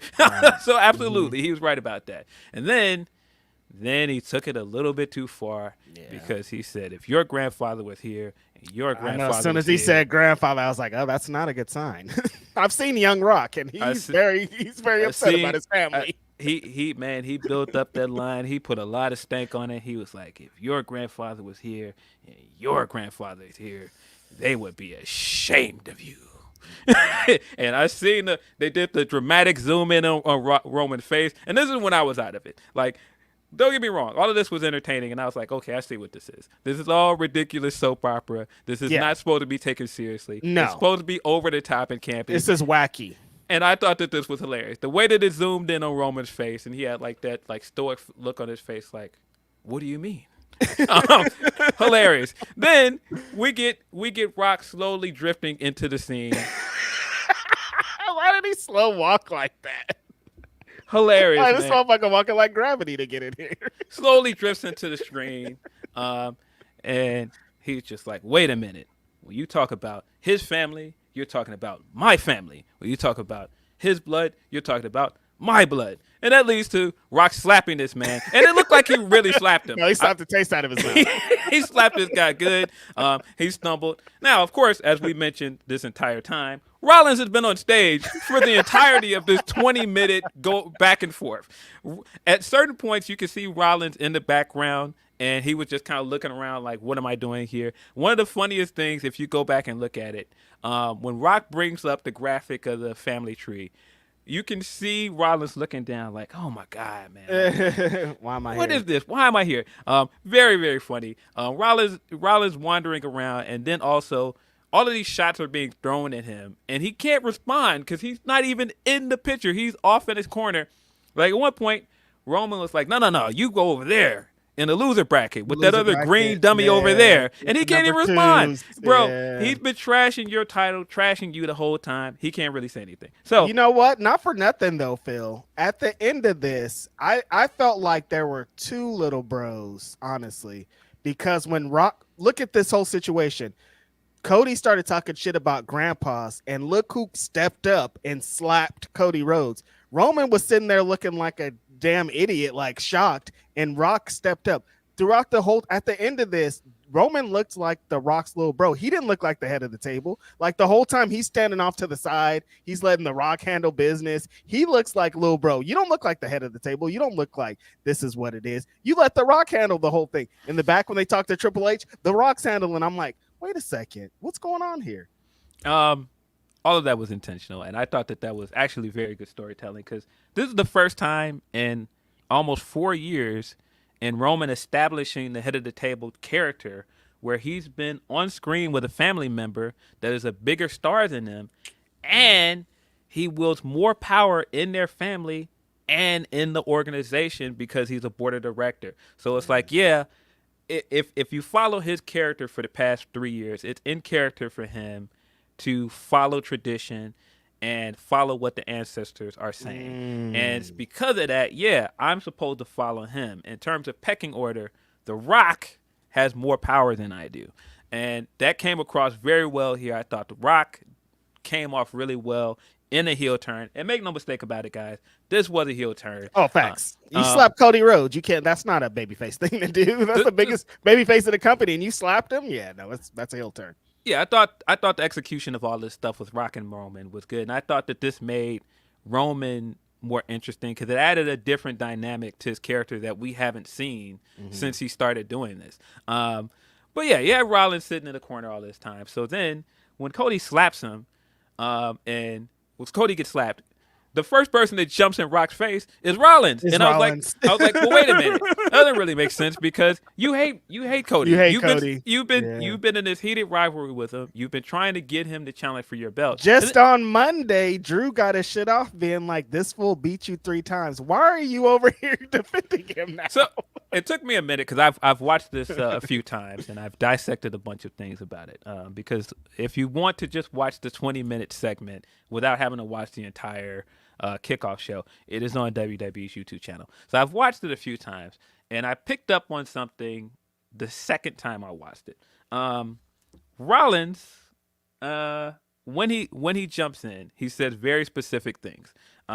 He looks right at the Rock and he's like, "You can't do whatever you want. You guys can't keep doing whatever you want." And I was like, "That's why he did it because he's been at the behest of Roman for 3 years. This guy beat him, didn't give him his rematch. He's been doing whatever he wants, calling his shots. And to him, his point, he's just like, if you speak for the people, you're a people's champion, as world heavyweight champion. He's looking around like, no, you can't just do whatever you want. You can't just then step into this match. You can't tell him that it's not his call because he is the Royal Rumble winner.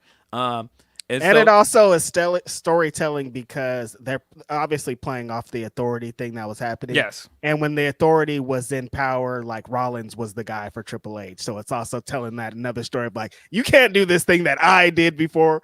It's like a heel thing. It's a lot of little stories being told. Yeah.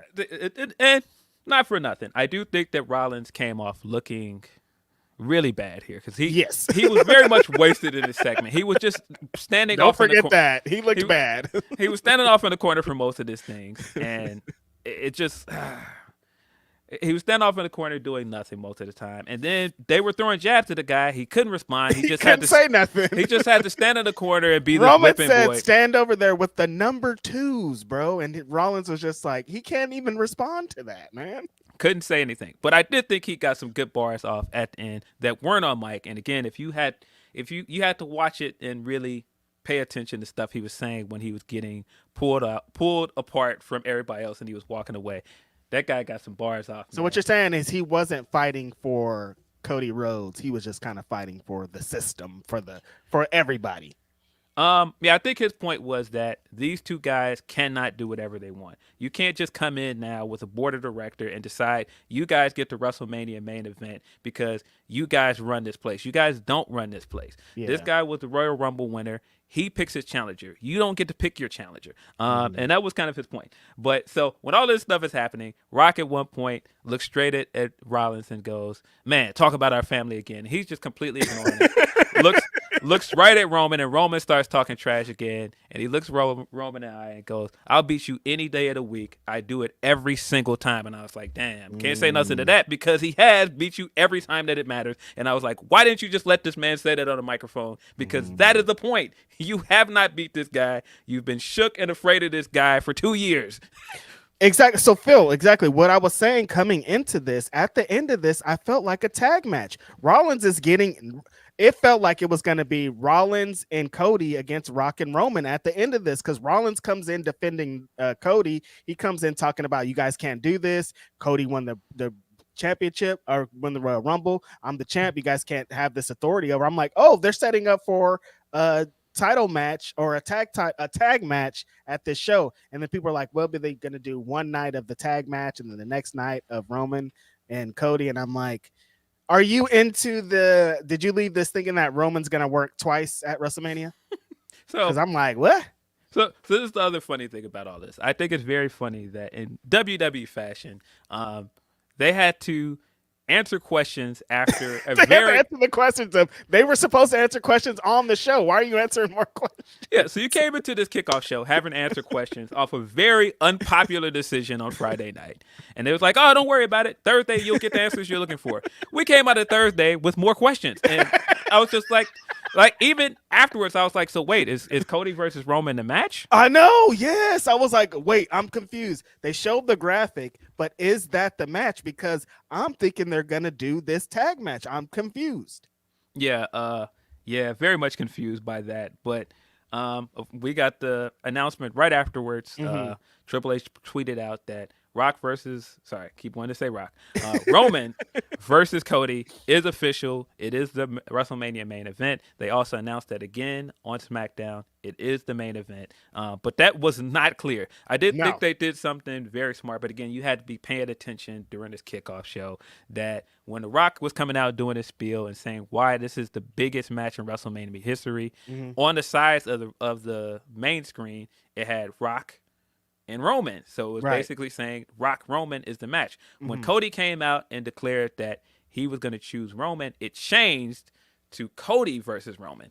And you had to be paying attention. It's a very subtle thing. You got to be paying attention to the screens when there's four wrestlers talking to each other at the same time. Right. And of course, I am not saying that to defend how convoluted this entire thing was, because it was a convoluted. It was a lot going on. At one point, it's like, wait, hold on a second. Let's stop and regroup here. What's going on here?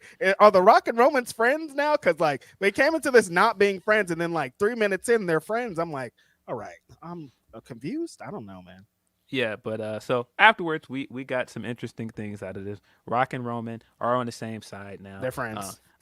We got a confirmation of that on SmackDown because Paul Heyman showed up backstage and said Roman Reigns will be here next week, and so will The Rock. So it very much seems like they are aligned now.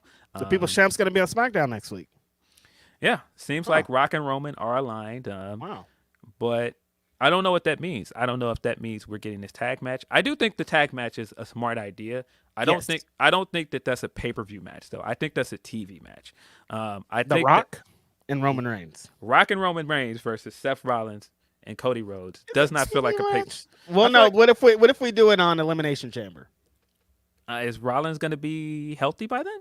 Oh, he's not. You're right. That's in 2 weeks. Yeah, you're right. Damn it. No, we're not doing that. Yeah, I mean, I could be into the 2-night thing. Like the first night is the tag match, and then the second night they do both of those. Both the guys defend their titles, but I don't know, man. I wouldn't put that match over the world championship. You know? No. I think the tag match on night one could work. I'm into that idea. I think that's a good way to kind of, give Rollins his main event spot and then also add him back in here. I think that's kind of smart. But I just don't have any interest in seeing the same person or persons working the main event 2 nights in a row. Like I thought the 2-night thing was to get someone else the main event. And this everybody's leading to we see Roman and Cody 2 times in a row. And it's like, I thought the whole point of this is that we don't get this. Yeah. I don't know. I don't know what that means, but so many options here. Do we get a tag match? Does Rock eventually end up getting put into the main event and making it a triple threat? I hope that doesn't happen. He can use his authority. He can use his authority. I was worried that this could turn into a fatal 4-way and then turn into a winner-take-all match, which, God, please don't do that. But we got the announcement last night that the Elimination Chamber match will pick the number 1 contender for the World Heavyweight Championship. So it very much seems like that's not happening. But I don't know. I just don't know what this means for The Rock. What is The Rock doing at WrestleMania now? If he's not wrestling Roman, which I don't believe that's the case, I do think that he is going to wrestle Roman. Because this is just a little red herring to throw us off. I don't think that you chase this Rock match for 4 years. That's all I'm saying. And it's just over like that? That wouldn't make sense. I don't think you do this. I don't think you chase this Rock match for 4 years, get this match in hand, and then go, well, maybe we'll do it next year. You don't know what can happen in a year. This guy can get busy again. He could get injured. It's The Rock. You got him now. You got to go for it. Yeah, you're totally right. It doesn't. If he's here now, you guys are having him on shows. He's going to be on SmackDown and shit. No, you got to do the match because you never know when you could do it again. Yeah, and to the point earlier about Cody not getting the pop people expected, I think that that's why. Because it's the same reason why people turned on Cody giving his spot away. You already dangled the Cody Roman match in front of the fans, and so that's what they think they're getting. And when you tell them that's not what they're getting, they're upset about it. Now you've got some fans that wanted the Rock and Roman match, Yeah. and now they think they're not getting it. So no, they're not going to pop for Cody because they wanted the Rock match. Some people wanted that. Like there was going into the press conference, they thought a lot of people thought it was going to be just like 100% people are into Cody. But coming into the show, there was a lot of Rocky. Like he got a pop. And when he said he was doing a heel promo on this, but then when he said and millions, everybody was like and millions because it's The Rock. You know what I mean? There's always going to be that connection no matter what. Like he could be full blown heel, burying the fans, but there's still going to be a bunch of people that don't care because it's The Rock, you know? Yeah. So yeah, you've muddied the waters, and now you have a mixed reaction. And I mean, you could argue that that's a good thing, but I still think that if you're going to tell me that your company did good business for a year based off doing story-driven stuff, your whole revamping of Survivor Series is based on doing a War Games match and doing story-driven matches. Yep. You can't then come back and say WrestleMania, we're just going to go with the biggest star. No, it should be the best story. That should be the main event. And so I don't agree, but I also feel like now that you've put that match on the table, I do not think that we're not getting Rock versus Roman in some form. I think that even if it's setting it up on night one with the tag match, we're going to get it in some way. Rock is wrestling on this pay-per-view. I don't see a world where he does not wrestle because people are like, maybe he'll be an enforcer or a referee. No, I feel like he is wrestling on this show. It's WrestleMania 40 again. It's The Rock, the biggest show of all time. They've already said it a bunch of times, so they're already setting that precedent. Like The Rock's going to be wrestling on the show, either in a tag match with Roman or with Roman Reigns. One-on-one. I can't see this, we being the Monday after WrestleMania and The Rock not having worked at least one match. So I can't see the tag match because I can't see him working two matches also. So I don't really understand how we're going to get there, but we'll see. I don't know. I think that there are a lot of interesting things they did with this. There are a lot of things about this that I thought were silly and didn't work as well.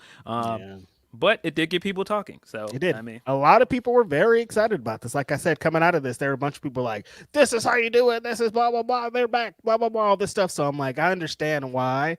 I've watched a bunch of the UFC press conferences. I know like what this is. The point of this, it worked because everybody was talking about it. It got these angles over. But there were some points, like I said, at the end, I was kind of confused about it. I'm still kind of confused about it because I think they could changes or add some things to it. So I don't know, man. There were bits of this that again, they did some smart things, and it could be that I've watched it more than once, so I noticed more things when I watched it again. They are teeing up that Roman babyface turn, buddy. If you don't think they are, rewatch it, man. When you look at the look on his face after Cody says that his family would be disappointed, they are teeing that boy up, man. I wouldn't think after so long of this run, history shows, especially WWE history shows, if you have a heel go this hard for this long, eventually there's going to be a babyface turn. That's just how fans are. Like, if you see somebody for so long in a dominant spot like this, there's already a bunch of fans that respect Roman and especially his journey, leukemia thing. Yes. At the core of this, he's really just a family man. And it's just kind of like the villain in the movie of like, well, if you really listen to him, he's kind of right. Like, he's not really doing anything bad. He's fighting for his family. And so there's already fans that are set up for that. It's going to happen, and he's going to be the biggest baby face in the company. And it's just when it'll happen is the thing. Yeah, I think that when the Rock match happens, he is going to beat the Rock. And I feel like that's also part of the reason why Rock turned heel here is because I think that Roman is going to be the babyface in that match. And in the little family tree, the Rock's little square says he has like a special head of the table or high chief tag on his thing. He has the high chief tag on his thing. So they're making an emphasis to show you this is all set up to make us hate The Rock, is where I landed at the end of this, but in a good way. He's a heel. That's also been kind of the funny thing, because a lot of people, even in the comments, are like, Hollywood Rock, Hollywood Rock, Hollywood Rock. I'm like, even before that, dude, he came into, we know of The Rock because he was an asshole that talked shit and came on and said everybody was dumb. Like, the reason that he became one of the biggest actors in Hollywood because of the heel stuff that he did. He came in as a baby face and everybody hated, famously. Yeah. When he became a heel is the reason why we know him now. So it's funny that everybody's like, no, Hollywood Rock. I'm like, he's been a heel most of his career. He was a heel. Yeah. This definitely made me excited for the eventual Cody promos as well. I was like, man, look, man, enough of this trying to be nice. Enough of this trying to You're done, dude. Be friends. This man slapped you on TV. He slapped you. Listen, man, you do not slap a man. I'm sorry, but take the gloves off. I immediately thought after watching this, I was like, it's time. It's time for you to say what I've been wanting you to say since you came back. The Attitude Era is over. It is overrated. Get your shit off, man. I've been waiting since 2019 for you to get back to saying what you've been saying since that Dustin Rhodes promo. And who better to say it to Phil than The Rock, the face, one of the faces of the Attitude Era. This is WrestleMania 40. You are trying to say that you're moving into a new era. Cody Rhodes is the future of that new era. He should be the one to get on TV and say, by the way, all of this Attitude Era shit is cooked. Let's stop it. Let's stop bringing these old timers back. I am the future of this company. It's me, bro. We're not. Why are we talking about the Attitude I am Era? that guy. I hate it. No, it's great though. I think that everybody played their part. I didn't love the whole thing. I probably wouldn't watch another one. Like, this is a bunch of bullshit and a waste of time. But I do understand why people watch it. See, my thing is the thing with UFC. UFC's been doing these press conferences forever since they started. They announce a match, they do the press conference, the guy comes out, they have a stare down, then they all talk on the stage at the end of it. The draw of that is those fans, a lot of those fans think something crazy is going to happen. Still, after all these years, they're like, there's a possibility that in the main event, the guys will punch each other, and that's how it'll happen. But in MMA and combat fighting, if they touch each other before the fight's over, essentially. Like, you can't do that. Right. This is pro wrestling. We could do anything in the world. You have a press conference and there's no physicality besides one slap. This is all fixed. Dude, bring out a fucking table. Put somebody through a table. Bring out a table. Have a brawl. You're doing a We Want Table chance? Something like, have like these wrestlers, somebody have a brawl. Like, have some kind of physicality because it's wrestling and you can fix it that way. You got to do something to separate it. You brought in 2,000 fans. You brought in all these people. Show me something that says this is a wrestling show. Is all I'm saying. That's it. That's just a complaint that I have because I'm this guy. I'm just like, put somebody through a table, hit somebody with a chair, set somebody on fire. Like, show me that this is professional wrestling and not just guys talking. Like, only thing that happened in a wrestling press conference was a slap. No, dude, put somebody through a table. And how much of this was actually a press conference? There was no That's questions. Also a thing, yeah. Because coming into this, we have friends that came down to this, flew, whatever, to get to Vegas. And it seemed like everybody was kind of under the impression that they were going to do the Triple H is up there, The Rock's up there. You ask them a question, and the kind of like the post scrums have been, but they didn't have any of this on the actual televised show. Some friends did get to go back there and ask questions, but it was definitely different than the perception was going into the show. Yeah. The fact that there were no questions, that was kind of weird. I was looking at that when it ended, like, wait, that's it? Exactly. and that's also why I was confused when we got like no real answers in the main segment, and then I was like, wait a minute, there's no questions? Because that would have been a lot if that happened, and then afterwards Triple H came out and then said, oh yeah, this match is going to happen. That's what I was waiting for, but they were like, no, it's over. Yeah. So of course the elephant in the room, they probably didn't want to open the door to questions because the last time Triple H had to answer some questions at Royal Rumble, he didn't get to focus on the positives like he wanted to and focus on the show because you still have this lawsuit stuff looming over. And I think the lawsuit stuff is going to continue to loom over everything WWE does for a while. Totally. I think that that's going to be the case going into WrestleMania. I think that's going to be the case for a while. So maybe that's why they did not have questions here, but it's not a press conference day. Yeah, I know why they're calling it that. I was like, wait, if it's a press conference and then there's going to be some questions, some answers, somebody saying something. But no, this was just like legit. Oh, because at some point it feels like they were trying to change what they were calling it. Because like it feels like off rip, it was like WrestleMania 40 press conference, but then it changed off to this WrestleMania kickoff thing. And I think they were trying to use that to kind of get around it. It worked out because at the end of it, nobody was talking about. I mean, there was, of course, the usual suspects talking about why wasn't there any questions about the lawsuit. But because most there of were no questions. there Like, were what do you mean? zero. Yeah, there weren't any questions at all. But most people were just like, that was a great angle. I don't even care about that shit. So, you know, Yeah, the distracting shit distracted. Yeah, I think that this that idea that this change of putting Rock into the main part and everything that's happened since a week has been a distraction. Oh boy, that look very credible now because for a good week, that's what a lot of people were talking about: Rock versus Cody, or whether Cody got screwed. And even with the kickoff stuff, they made a point to show you the numbers they did streaming. You see a lot of outlets outside of our bubble are talking about this and not the lawsuit. So if their goal with this was to get people to not talk about the lawsuit, Worked. seems like it worked out for them. Which Bro, is they talk about on nasty. the Joe Budden podcast, bro. They don't be talking about wrestling on there. Like, this is insane. Yeah, it's nasty. But that definitely seems especially then like we got the John Laurinaitis and Ashley Massaro shit, right? You know what I mean? At the same time, it's like, you guys, there's elephants in the room. There's things to be addressed, and there still hasn't been a statement. There's been nothing. Like, they're just like, WrestleMania's coming. High five, The Rock's here, and it's like, dude. Come on, WrestleMania's coming. Natty's jumping out. Come on, you guys. All right, let's pause. Phil, what the hell was that? Come on, you guys. That is hilarious, bro. Come on, you guys. Natty is such a fool. She always has little bits like this.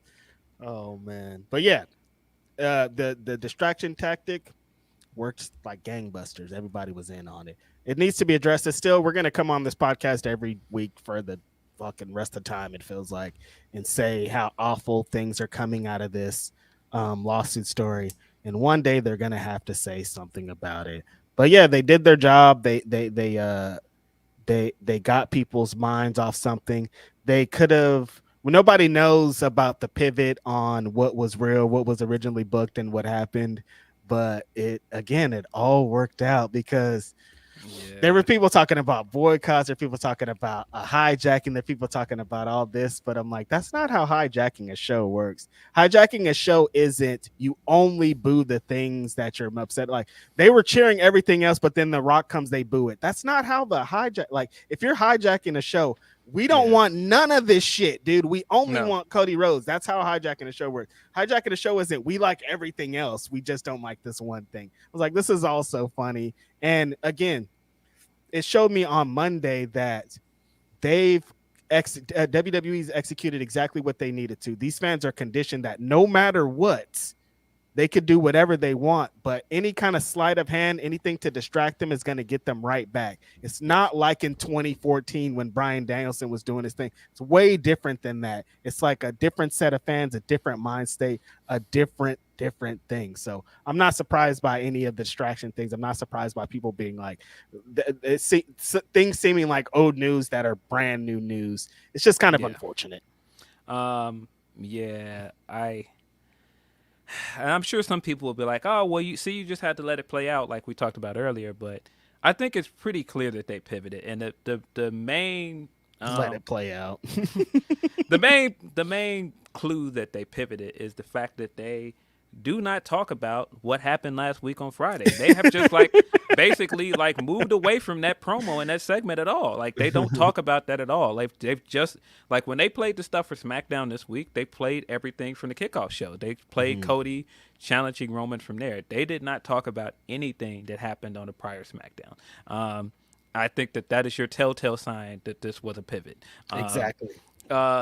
I mean, you also saw Triple H come out and do the whole spiel about this is the plan moving forward, and he threw some bars at Rock. Wouldn't say Rock by name, but you knew he was talking about because he was like, listen, if you don't like this, it doesn't matter what you think. And he was throwing in all of that stuff, and I was like, yeah, man, when he got in your face after that kickoff show, I didn't see none of this energy, buddy. Nope. But when he was out the building, now you getting all your bars off. Like, okay. Sounds real familiar. When Debo's not here, you be talking. Yeah, man, he getting them bars off when he Debo's wasn't in the here, building. he be saying nothing. He was real quiet when he got in his face and he was yelling, though. I feel you. This is a big man in a tank top, and I'm like, well, hold on, man. Hey, hold on. You're brother. right, man. You are the Rock, and you are the same size you were back then. Yeah, this whole I didn't watch SmackDown, but from what I'm hearing and what you're presenting is they're doing the reverse authority thing. Triple H is acting like the Rock is who he is, and they're making Rock into him and Nick Khan are trying to take over, blah blah blah blah blah blah. And it's like, I'm gonna be on the Rock side though. Yeah. Like, if that's what we're doing, then I'm on the Rock side. I don't care when these two guys have ever feuded. I've always been Team Rock. I've never been Team Hunter, ever. That was also the interesting thing last night. For the first time ever, they called this man Paul Levesque on TV. Paul Triple H Levesque, which I then, after he did the segment and he was doing all of these Rock things, I was like, did he do that on purpose? Because he's trying to call himself kind of like Dwayne The Rock Johnson. He's Paul Levesque. Paul Triple H Levesque. He threw that on purpose, trying to get some really joke funny. off. Yeah. But yeah, I think moving forward, they do have some good stuff going into WrestleMania. They very much overcomplicated this, though. Did not have to overcomplicate this as much. Man, it did not have to be all of this. But yeah, execution, and we still got 2 months. There's still going to be a bunch of twists and turns. We still got a gigantic show happening in Australia on the road to that. So it's going to be interesting. How often The Rock is featured on the shows coming into WrestleMania is going to be interesting for me. Let's get into a few super chats before we move forward. Meet Normus says, it was an entertaining week in wrestling. Thankful for that because my Wizards are doing the opposite of big business. 9-42 and no process in sight. At least they pivoted back to the Cody Roman match. Yeah. Will Chisholm says, I love how Bianca gave love to Mercedes at the kickoff. I never know how huge The Rock is until he stood next to Roman. Yeah, like you said, Rock he's giant, big dude, man. Big fucking guy, man. But yeah, the Bianca promo, regardless of it kind of being a little bit out of place, I felt was great. Yeah. I like the idea that she's trying to keep her WrestleMania streak intact. I do think that they should keep that going. I still think the match should be Bianca versus Jade, and I do think Bianca should win. Yeah. Stephen Marcusili says, do you see Cody leaving WrestleMania with the belt after the Rock Roman mishap? I do think that Cody is going to win this time. And maybe this fool's gold. Maybe they fooled me again, but I do think Cody is going to win. I don't see how you can possibly give this guy back-to-back Royal Rumble wins and then have him lose twice. This is the stupidest thing ever. Y'all Cody fans did this to yourself. You set Cody up for this big loss. You could have all waited till SummerSlam when he was going to win it, or you could let him lose again at WrestleMania like he's going to. They can't do this. They can't keep getting away with it. Aaron Busby says, when Rock came out at the press conference, it had the same energy 50 had at the BET Awards to see if his ops had the same energy for him like they had on social media. Now, 50 walking out on that stage and not saying anything, just walking to the crowd to see if anybody's going to do anything, hip-hop history. All-time great hip-hop bully. Triple H. I mean, not Triple H, but man, 50 Cent, man. All-time bully, man. You got everything mixed up. See, it's 50 Cent, the game, Triple H. Like it's just too much to keep up with. All-time bully and 50 Cent, man. To this day, still same energy. Irene C said, "Did Cody ever explain in kayfabe why he changed his mind from facing Seth to Roman? It's just supposed to be no matter what he said in the first place." Yeah, no, they're sweeping it under the rug, right? Well, he never actually challenged Rollins. He just said that he's not going to face Roman at WrestleMania. He's not going to beat him at WrestleMania. And no, they never gave an actual answer as to why he changed his mind. That part of it never made any sense. And I'm betting that they're not going to try and make it sense. But again, that is your telltale sign that this was a pivot. They've moved on, and they want you to also. Yeah. Curtis Brooks says, Drew should have driven in on a tank to interrupt just to maximize the wackiness. Seriously, they should have had some kind of fireworks or something going in there. Yeah, Drew then coming afterwards and getting all of his little shots in on his phone promo. Also very funny stuff. He then also was getting his stuff in at Rollins towards the end of it. This guy's a clown.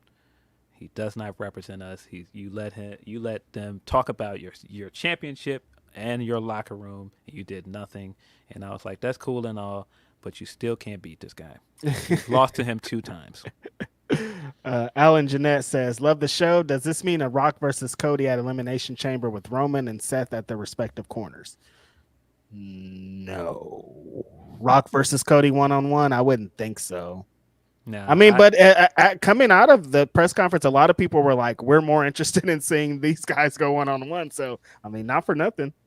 Yeah, but see, that's why I think night 1 will probably be Cody doing something else, and then Rock versus Roman for the championship, and then Cody will face the winner on night 2. Oh, gotcha. Yeah. Appreciate that, Alan. Thanks for submitting that. Will Chisholm says, it is kind of popping me that The Rock and Triple H still at it, even in the boardroom and storyline. Triple H backing Cody and Seth, and Rock backing the family is the real hate forever. Yeah, that's a good story to tell, I think, coming out of this. Yeah. A lot of good dynamics they introduced here, but in a very convoluted and wacky way. But it was all laid out for him, but they just mixed all the pieces up. But whatever. Chris Alston says tag match Rock and Roman versus Cody Cena Elimination Chamber, then Rock versus Seth night 1, kickoff for title, Cody versus Roman main event for night 2. Where's Cena come from? You gonna throw Cena in there? You know, he's around. No. He tried to act like he's still not retired, even though he's super retired. I don't even know why he'd be saying that. Oh, but that's why I'm like that. But see, adding Cena doesn't make sense because if the storyline moving forward is Cody is like, that's my spot, I'm not gonna let you just come in and take it. Why would he then tag with a part-timer? He would tag with somebody else that's like him and Seth Rollins. Yeah. People that are there every night. Stephen Marcusili also says Rock versus Cody night 1. No, I don't think that it is. Yeah. Like I said, I think that if Rock does a 1-on-1 match, it's going to be with Roman.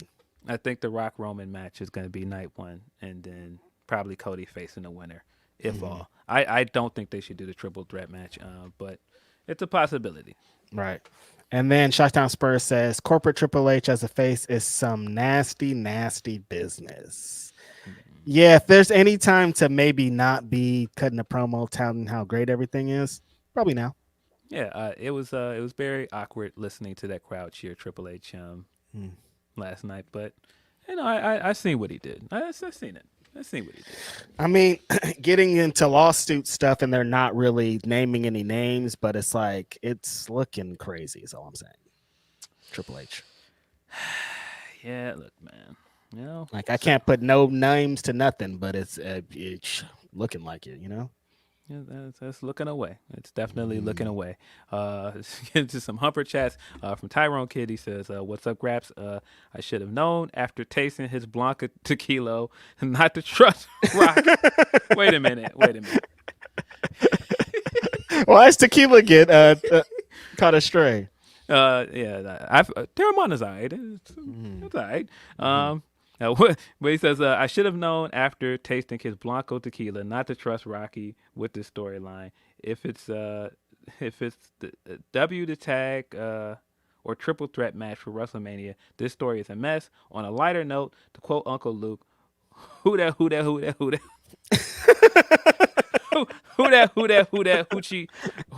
Cheryl. Hoochie Cheryl, man. Who that Hoochie Cheryl is hella funny. Y'all are are some fools, man. Appreciate y'all. From another Humper Chat regular, Nelson Muntz, with big business, Mercedes Moné coming in the AEW Women's Division has almost everything you want in a roster. The only thing that division doesn't have are luchadors and high flyers. Yeah, man, I hate that the AQA stuff didn't work out because I feel like AQA could have been that. I'm like, who's a good woman high flyer? I'm gonna have to think about that. This is a good question. I like this. Yeah. I don't know, but yeah, excited to see what shakes out of big business. Yeah. From Life of Dean, he says, "Happy Saturday, Grapsody fam. Hope all is well. Why they keep treating stuff like that? They was dragging him through the mud, and he didn't even defend himself. Real nasty work. I don't know why they be doing my guy like this, man. It just I hate to see it, man. I hate to see it, man. But could always leave, man. It's all right. But he did that interview with Sean afterwards, and he said that he's still happy, and it seems like he might be staying put. So, I don't know. He didn't confirm that, but based on what he was saying, it doesn't sound like he's going nowhere. Right. Could be just saying all of the right things, but I'm guessing he's not going nowhere. From Tony P says the biggest blow to Stardom would be Mayu when her contract is up, but hearing how Rossy didn't believe in Micah and wanted Zuzu over her when she is hot was crazy to learn. Those that stay who Rossy may not have believed in will light a fire for them. If they can, Azumi, Utami, SLK, they will be okay. If they can keep Azumi, Utami, and SLK, they will be okay. Also, that Julia story about why she lost to Tam was fucked up. The more you hear about it, the old president, the more you can understand why Stardom is the mess now. Bushiroad needs to hire better. I'm not aware of the storyline of why Julia lost. I did not see that part of it. Oh, me neither. So I don't know. I don't know what you're talking about there, Tony. I'm sure somebody will tag me in it or something afterwards, but I'm not up on that one. From Van Twinblade, he says, "Fuck Metallica." Starting out hot. All right. Okay. The old pricks did not deserve to win. Jaded by Spirit Box should have won. But most mid-metal band of all time wins another popularity contest. I'm gonna take your word for it. Grammys talk. Yeah. I get it. I'm with you. But speaking of rock, man, shout out to Paramore. Paramore won Best Rock Album. Hayley Williams is now the first front woman to win Best Rap Album. That's really dope. That's awesome. From D-Lo Diggs, shout out to Hove doing a big shout out to the Grammy Awards was a mood. Also, him saying some of y'all shouldn't have been nominated was funny. Also, Way see Monique on the Club Shay Shay. Also, Doc Rivers is sucking eggs badly. Oh, and Punk was in his bag at the press conference. That is the part we did forget about the Grammy stuff with Hove. Hove saying, yeah, some of y'all shouldn't have been in y'all category. And then just laughing it off. Oh, I saw he said I tell the truth when I'm nervous. Yeah. I'm sure a lot of people are going to be using that line now. I tell the truth when I'm nervous. Yeah. I would not be surprised if my guy from Chicago as well uses that at some point. From Jason Rebs, he said, Graps, where do you rank Hangman versus Swerve 3 in regards to best matches of the year to date? Also, I feel this rivalry is one of those instances where you can see people talking about it for years, i.e. Rock Austin or Flair Steamboat. I agree. I think that is clearly one of AEW's best rivalries to date. I think it's going to go down as like an all-time great wrestling rivalry. Might still have some time to go, but it definitely has the makings of that. I'm not sure how I rank this so far. I think it's hard to rank anything over that second match because the Texans Death match was just so good. Right now, that's still their best match. I'm gonna say the second match, then the third match, and then their first match. That's my ranking off the top of my head. Exactly. That's kind of exactly the same for me. I think that the second match is hard to top that. They were going to have to kill each other to try to top what they did there. But I thought this match was really good. Like they executed great. The time limit draw ended up working out. Like all of it was really dope work. They did some amazing stuff. The Deadeye through the table was insane. But yeah, I seen a lot of people saying that this is potentially the match of the year, and I'm like, Bryan and Okada still happened this year. Okada happened this year. We had some I mean, we had some great matches from Wrestle Kingdom. Mm-hmm. I'm sure that Will Ospreay is going to try and one up this match by the end of the year. Definitely. He also had a really, really good match at Wrestle Kingdom as well with Mox and Finlay. Finlay, not for nothing, had a good promo on Ospreay as well in the press conference. Where he basically called him a Nepo baby. He was like, "Yeah, I'm not the only Nepo baby here because Will Ospreay is going to go and work for his dad in a few weeks, Tony Khan." Oh, hella funny. Ospreay and Josh Alexander too was this year too. There's been some great wrestling this year, honestly. Yeah. But yeah, it's up there with the best matches this year so far. Yeah, but I mean, definitely. It's only February. Right. It's only February. It's only February, so I'm sure a lot of our rankings are going to change by the end of the year. Definitely. From Bizarro Big L, he says, "Hey guys, people out here acting like WWE planned this Cody drama instead of course correcting. I'm tired. It doesn't matter. Should have been last year. All I know is we got big business in Boston. I'm going to be there. Just think Edge, Ospreay, Mone, and more, question mark. Yeah. We got one more Humper chat, and then I'm gonna hit a word from our sponsor, and then we'll get into some big business talk. From Don Ramondo, he says, for Grapsody, hey Reg and Phil, are you guys satisfied with the Cody Roman Rock stuff? And Okada versus Gunther at Mania should be fired. Thanks. I think we got about the best we could get out of the mess they created. Yeah. I think that they've got a lot of good storylines that they could work with coming out of Kickoff. Again, I just think they overcomplicated things, and I think there's a clear reason why they overcomplicated things, but yeah, I talked about this a few days ago. Coming out of it, something that was a little bit reassuring to me with the actual pivot thing is like, I've been watching WWE for 30 years, you guys, and they say famously that they listen to their fans, but honestly, a lot of the times they really don't. They end up just getting the fans into accepting what they give them, and it's fine. I do like that fans after Friday were so vocal. They got on the internet, they got everywhere, and they were mad. The WWE pivoted, like even after the Bryan Danielson thing in 2014, it took a few weeks for them to even accept that, because they were trying to be like, you guys, we don't care, shut up, we don't care about Bryan Danielson, but we got there. This time they were instantly like, all right, you guys, we hear you, we see you, and they corrected it like not even a full week before it happened. So I do want to, that is a big kudos, being a WWE fan for a long time and knowing that we weren't listened to for all these years, to know that they are listening and they are trying to satisfy their fans and they are doing something about it. That's pretty reassuring for the future. Yeah, it's a new era. Isn't that what Triple H told you? I think that it's also but I think that all of that stuff you're saying is reassuring, but I also think that it was intentional. I think that they very much wanted to make themselves look like the good guys and pat themselves on the back. This does definitely feel like when the story we heard about Triple H apparently knowing about the Rock thing before he booked the Royal Rumble, it does look like he's doing everything to be like, but I'm doing great over here. I was trying to do this. I never wanted himself up. Yeah, exactly. I thought we should finish the story. Like the Rock thing, I never knew about that at all. Yeah, it's the same thing he did with the CM Punk thing, where it's like, oh well, we didn't plan on bringing him in till the week of, but then we heard what the fans said, and the fans wanted this, so we're gonna do it for the fans. Like, I hear you, man. I hear you. Do your politicking. That is a good time to hit a word from our sponsors. Then we'll hit some more wrestling news.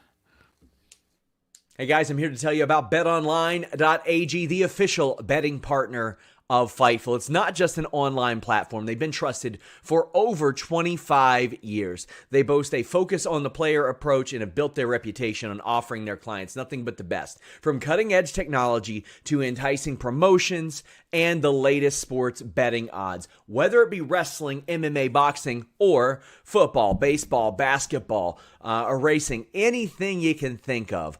All major sporting events are covered by betonline.ag. Fast payouts, highest credit card acceptance industry-wide, safe and secure online environments, and their live betting feature allows you to bet on your favorites weekly and easily and in real time.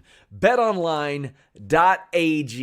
That's where we're going at Fightful. That's where we suggest you go as well. That's where we get all of our odds at. BetOnline.ag. Only bet what you can, and please bet responsibly.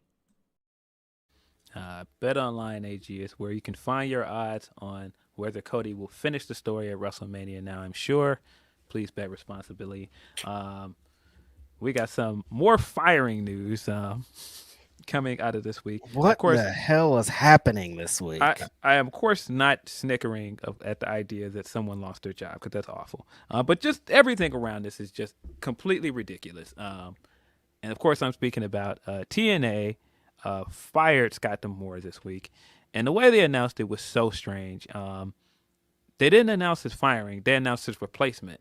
And so I was like, okay.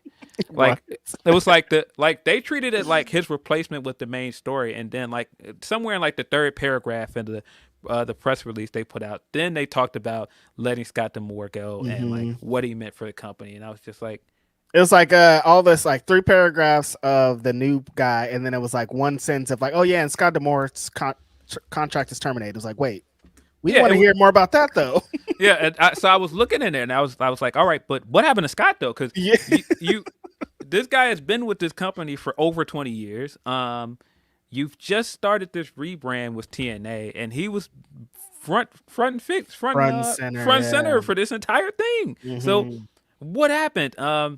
Very, very strange turn of events. Coming out of Rossy News, I was like, what? And then you tie that also with Vince resigning early in the year. It's just like, what is going on? So there's a few things happening at once with this Scott D'Amore thing. There's a report that came out that he butted heads with someone at Anthem about the budget moving forward for TNA.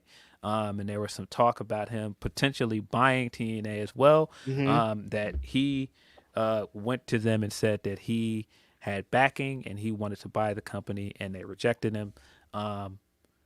Boy, that is a lot to take in, because when you just look at what he's done for TNA on the surface, all of the wrestlers he's brought in, just like the infrastructure he's built and the trust he has in that locker room, I'm just like, yeah, something's off here, because he's not doing a bad job on the TV side. So it had to be something else we don't know about. So that stuff lends itself to that, but it also feels like there's more to this than we know, because I'm just like, it just feels like that can't be it. If it was just this budget thing, him going in and saying, all right, I want more money, just tell him no. Don't just fire him. Yeah, like the stories are like, the adding up is kind of weird. It's like, oh yeah, he came in and said he wanted to buy the company.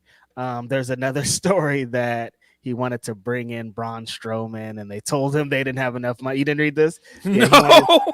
Apparently he wanted to bring in Braun Strowman, and they were like, dude, we're not paying money for that fool. They told him he's not going to change anything, essentially, is what happened.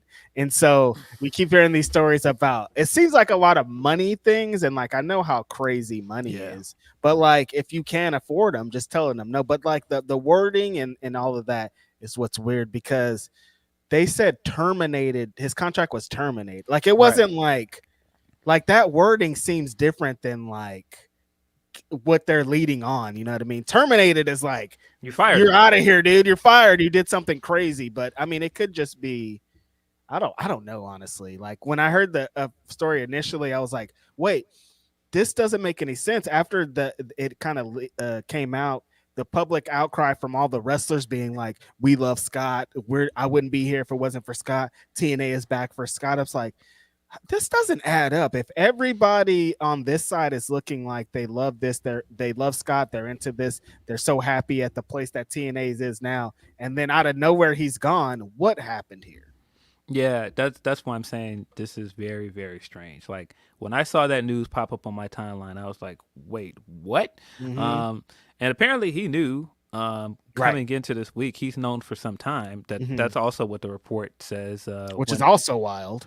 But yeah, this rebrand is, we're only 3 weeks into this rebrand. And this feels like his baby, you know what I mean? It's like, wait, he has to be the dad to this rebrand. And I totally understand all of the wrestlers and all of the people that are there that are coming forward and saying, he's the heart and soul of this company, because it certainly felt that way, because Looked like it. he was such a focal figure on television. All of the stuff that we were seeing online, he was a part of it. It seemed like he was a big part of the initiative to push certain things and to push certain wrestlers, to sign certain wrestlers. So I get it.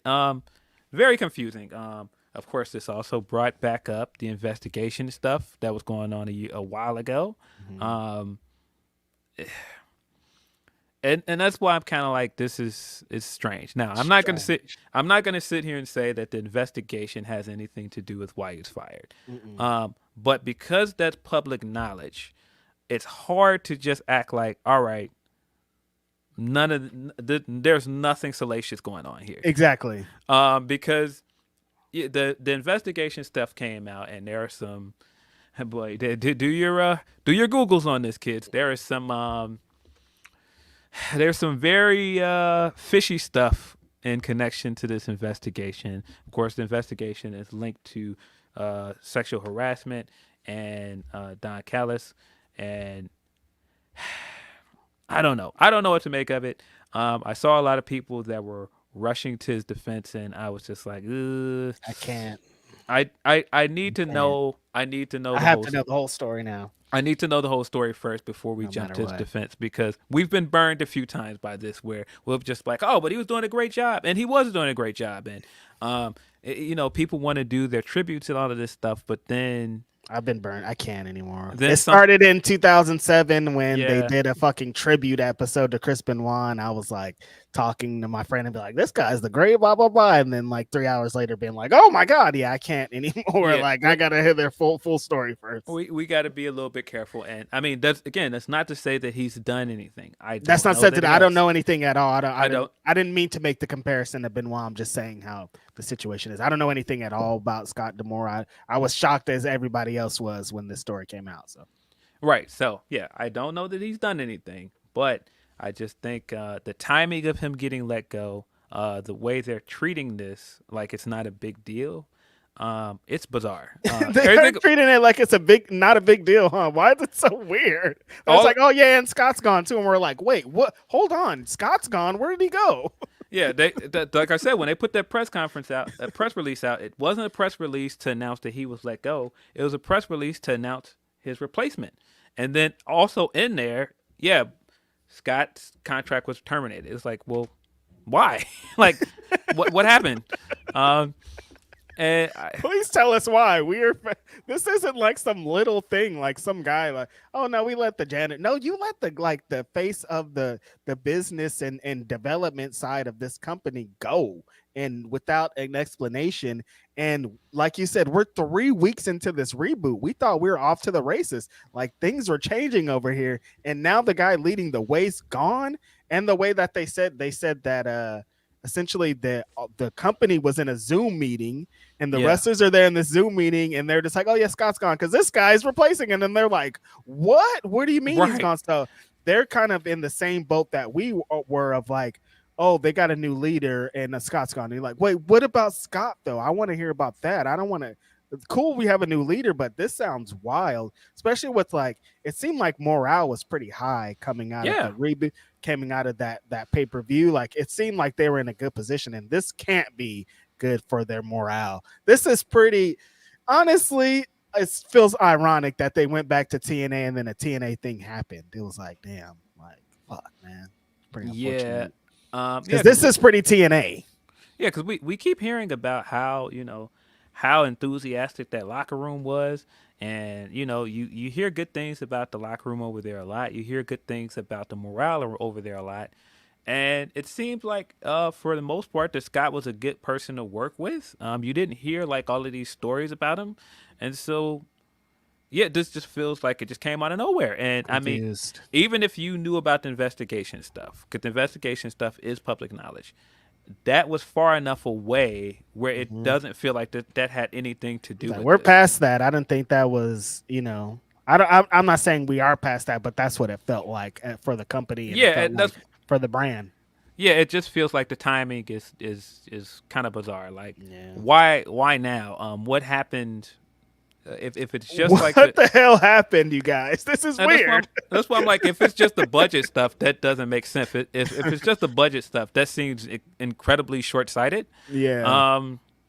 Even Like if he blowing your whole operation up for like because the homie wants a fucking increase in his pay. It seems wild, but I mean it is a corporate structure. There could be this could not be the first thing. There was some talks of like kind of they want the company to be more centered around Anthem and the parent Yeah. company and then that, and it seems like Scott was trying to expand to bigger things than that. They had Jordan in the Royal Rumble, and they're trying to move into different markets, being in bigger venues. Like maybe that wasn't the vision. They're like, "Yo, we told you we ain't got no money, big dog. Why are you still doing this?" Yeah, there were some links here with him working with WWE as well that I saw people tried to connect some dots on. But again, that stuff doesn't really make sense to me because I would think that having Jordan in the Royal Rumble and getting free publicity for your brand helps you. Helps. This doesn't really make sense. That's why I'm like, I don't know. It has to be more to this than what we're hearing. I wouldn't just jump to the conclusion that it's simply that he wanted more money, he wanted a bigger budget, or that he just wanted to buy it. It seems like it might be more to it than that. I was gonna make a awful joke about somebody reportedly buying something to disguise some other allegations. Because that is what we heard with the Bill Cosby thing. Remember, people were like, he was trying to buy NBC, guys. And it's like, Yeah. Which, of course, I am not saying anything Yeah, no, related we're just to like Scott is we're just similar trying to Bill, just guys. Say similar. That's it. No, we're not saying We're not. We not don't connecting. know anything. I don't know nothing about the situation. We got to be careful with that because as I've seen, people will take snippets of podcasts and go, "Oh, well, are you attributing?" No. Nope. No. We are not attributing anything he's done, and I'm not saying that he's done anything salacious in comparison to Bill Cosby. No. But you know what I'm talking about. In our community, at one point, people were like, "Man, they had to get him out of here because he was trying to buy NBC." Yeah, and it was like, "Oh, no, I don't think that's what it was." But I mean, things could be. But yeah, it's like I think leading into this year, they were in such a good place with how everything was happening with the wrestling industry in general. And coming off that pay-per-view and the relaunch and all this, I was like, okay, this is good. And then this happened, and I was like, this is so odd, man. Like it came out of nowhere. They announced a guy. Now, apparently, Joel Pearl was talking a little bit about it when we switched from the Ring of Honor to TNA show this week, that the guy that they did put into place, he has been around for a while. He worked for Fight TV or the Fight Network in Canada, and he has some history in pro wrestling. So he's not coming in like totally lost, but it's still just so weird. It's strange. Hey, for all we know, it could be just a budget thing. Maybe they looked at it like he's never going to let this go. He's going to keep asking for money. He's going to keep pushing for more. But my thing is, shouldn't you want him to do that? Like, shouldn't you want him to improve your product? And I hate to say it, but in order to improve your product, you're gonna need to put money into it. You're not gonna be able to bring in the stars that you want without signing big contracts. You're not gonna be able to change the perception of TNA's presentation without putting more money into the production. I think that's a bad sign too, kind of, Phil, because all the things that people have complained about this Impact and TNA about, the reasons that they don't watch it, the reasons that they don't keep up, it seems like from these stories and these reports that Anthem isn't going to change those. Like Anthem is saying, no, we're not going to give you bigger venues. We're not going to give you more money for better production. We're not going to do any of that. We're just kind of, they're just like, it feels like Anthem is like, this is our little wrestling show that we have over here. Relax, and we're not taking it anything bigger than what it is. It's cheap content. It's easy to produce, and that's what we want. We want this for that reason. We're not putting more money into this, right? And that's disheartening. Again, going 3 weeks into a revamp, that kind of cuts off your revamp at the legs. That lets the fans and people behind the scenes know, all right, well, this is kind of like a revamp in name only. Like we're putting a new coat of paint on this, but you're still going to treat this the same way. Then what are we doing? Like, Yeah. I just, It's not a good sign. Like I said, being TNA again and then a TNA thing happening like this is like, damn, dude, what the hell's going on here? Crazy situation. It doesn't make it's not surprising, honestly, with how wild this news has been in the beginning. It's like, oh yeah, of course, Scott D'Amore is fired. That makes a lot of sense in this 2024 climate of wrestling news is the nuttiest shit you ever wake up to at these times. It's crazy, man. yeah, I hope that you know Scott is doing well. I hope that again, it's hard to say. I hope he's doing well because there's so much we don't know. And Yeah, if he comes out of this and it's not some wild, unfortunate thing, hopefully it's not. He could get a job somewhere else. So I mean, yeah, I mean, if that. if it's just the budget stuff, if it's just what it is on the surface, he'll land on his feet. Everybody's gonna think we're talking crazy. You guys, we're not. We don't know. I kind of want to keep reiterating that we don't know anything because I know people are gonna listen to this and be like, "What were they insinuating?" We're not insinuating anything. I just think I don't know anything. I'm just asking questions because the entire thing is strange. And exactly. Of course, we gotta be careful because I've seen how people. And this is very touchy. Yeah. Like this is sensitive. It's a touchy subject. Yeah. That's why I'm like, I don't know, man. I think, like I said, because some people relate certain things to that investigation. I've seen certain people online continue to bring it up, and I'm not sure that there is a correlation. It might be just the money thing. I don't know, but I can't sit here and act like people don't have reason to think that there's more to this based on that investigation, especially with the place we're currently in wrestling with the stuff at WWE. I can see why people might try to, make, 2 and 2 make 4, but there's just not enough information for us to jump to that conclusion. And that's exactly why I can't jump to any conclusions, and why I can't defend or even try to praise Scott D'Amore at the end of this, because I've just seen this shit with WWE and Vince of like them being like, oh, he left the company, and then them doing like a thank you Vince thing, and then it coming out that actually he's the worst person you had ever met. It's like, I can't even, I will wait for the results. If in 2 weeks I'm like, oh, nothing happened, it was just the budget, I'll be happy to praise. And if 2 weeks it comes out as crazy, I don't want to be attached to it. So that's all it is. Unfortunately, you never want to sit and talk about somebody getting fired, especially when it seemed like they were good at their job. It seemed like Scott was very good at his job. He did a great job over there with the wrestlers he brought in, with the guys he decided to push, the people that he invested in. And I think that definitely came across with the people that were coming out and saying thank you to him. I mean, just seeing that Leon Slater tweet, him saying thank you, and I'm like, man, they just signed this guy. He hasn't done anything with the company yet. Like, you just brought in Nick Nemeth. He hasn't really done much with the company yet. You got Ali coming in. You got all of these things kind of happening, and then in the midst of this, you just fire this guy. It looks crazy. Damn, all those people that you named, I'm like, this should be nothing but celebration. Ali's coming in. Nick Nemeth is coming.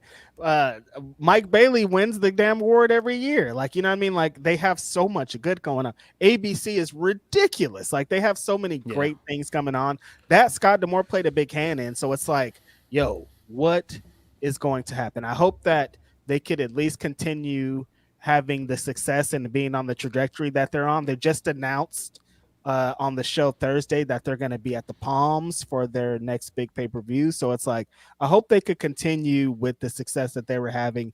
And again, just like the Stardom situation, that they don't get lost in the shuffle of all the other crazy business dealings that are kind of around it. It happening right after the Rossy thing too is like, what, dude? And then they were I saw a couple of people making the same kind of suggestions of, oh, maybe Scott was trying to become something for WWE or helping out WWE or feeder system, or as all kind of wild things that you would think that come off of this. It's just all interesting that it's happening so close together. It's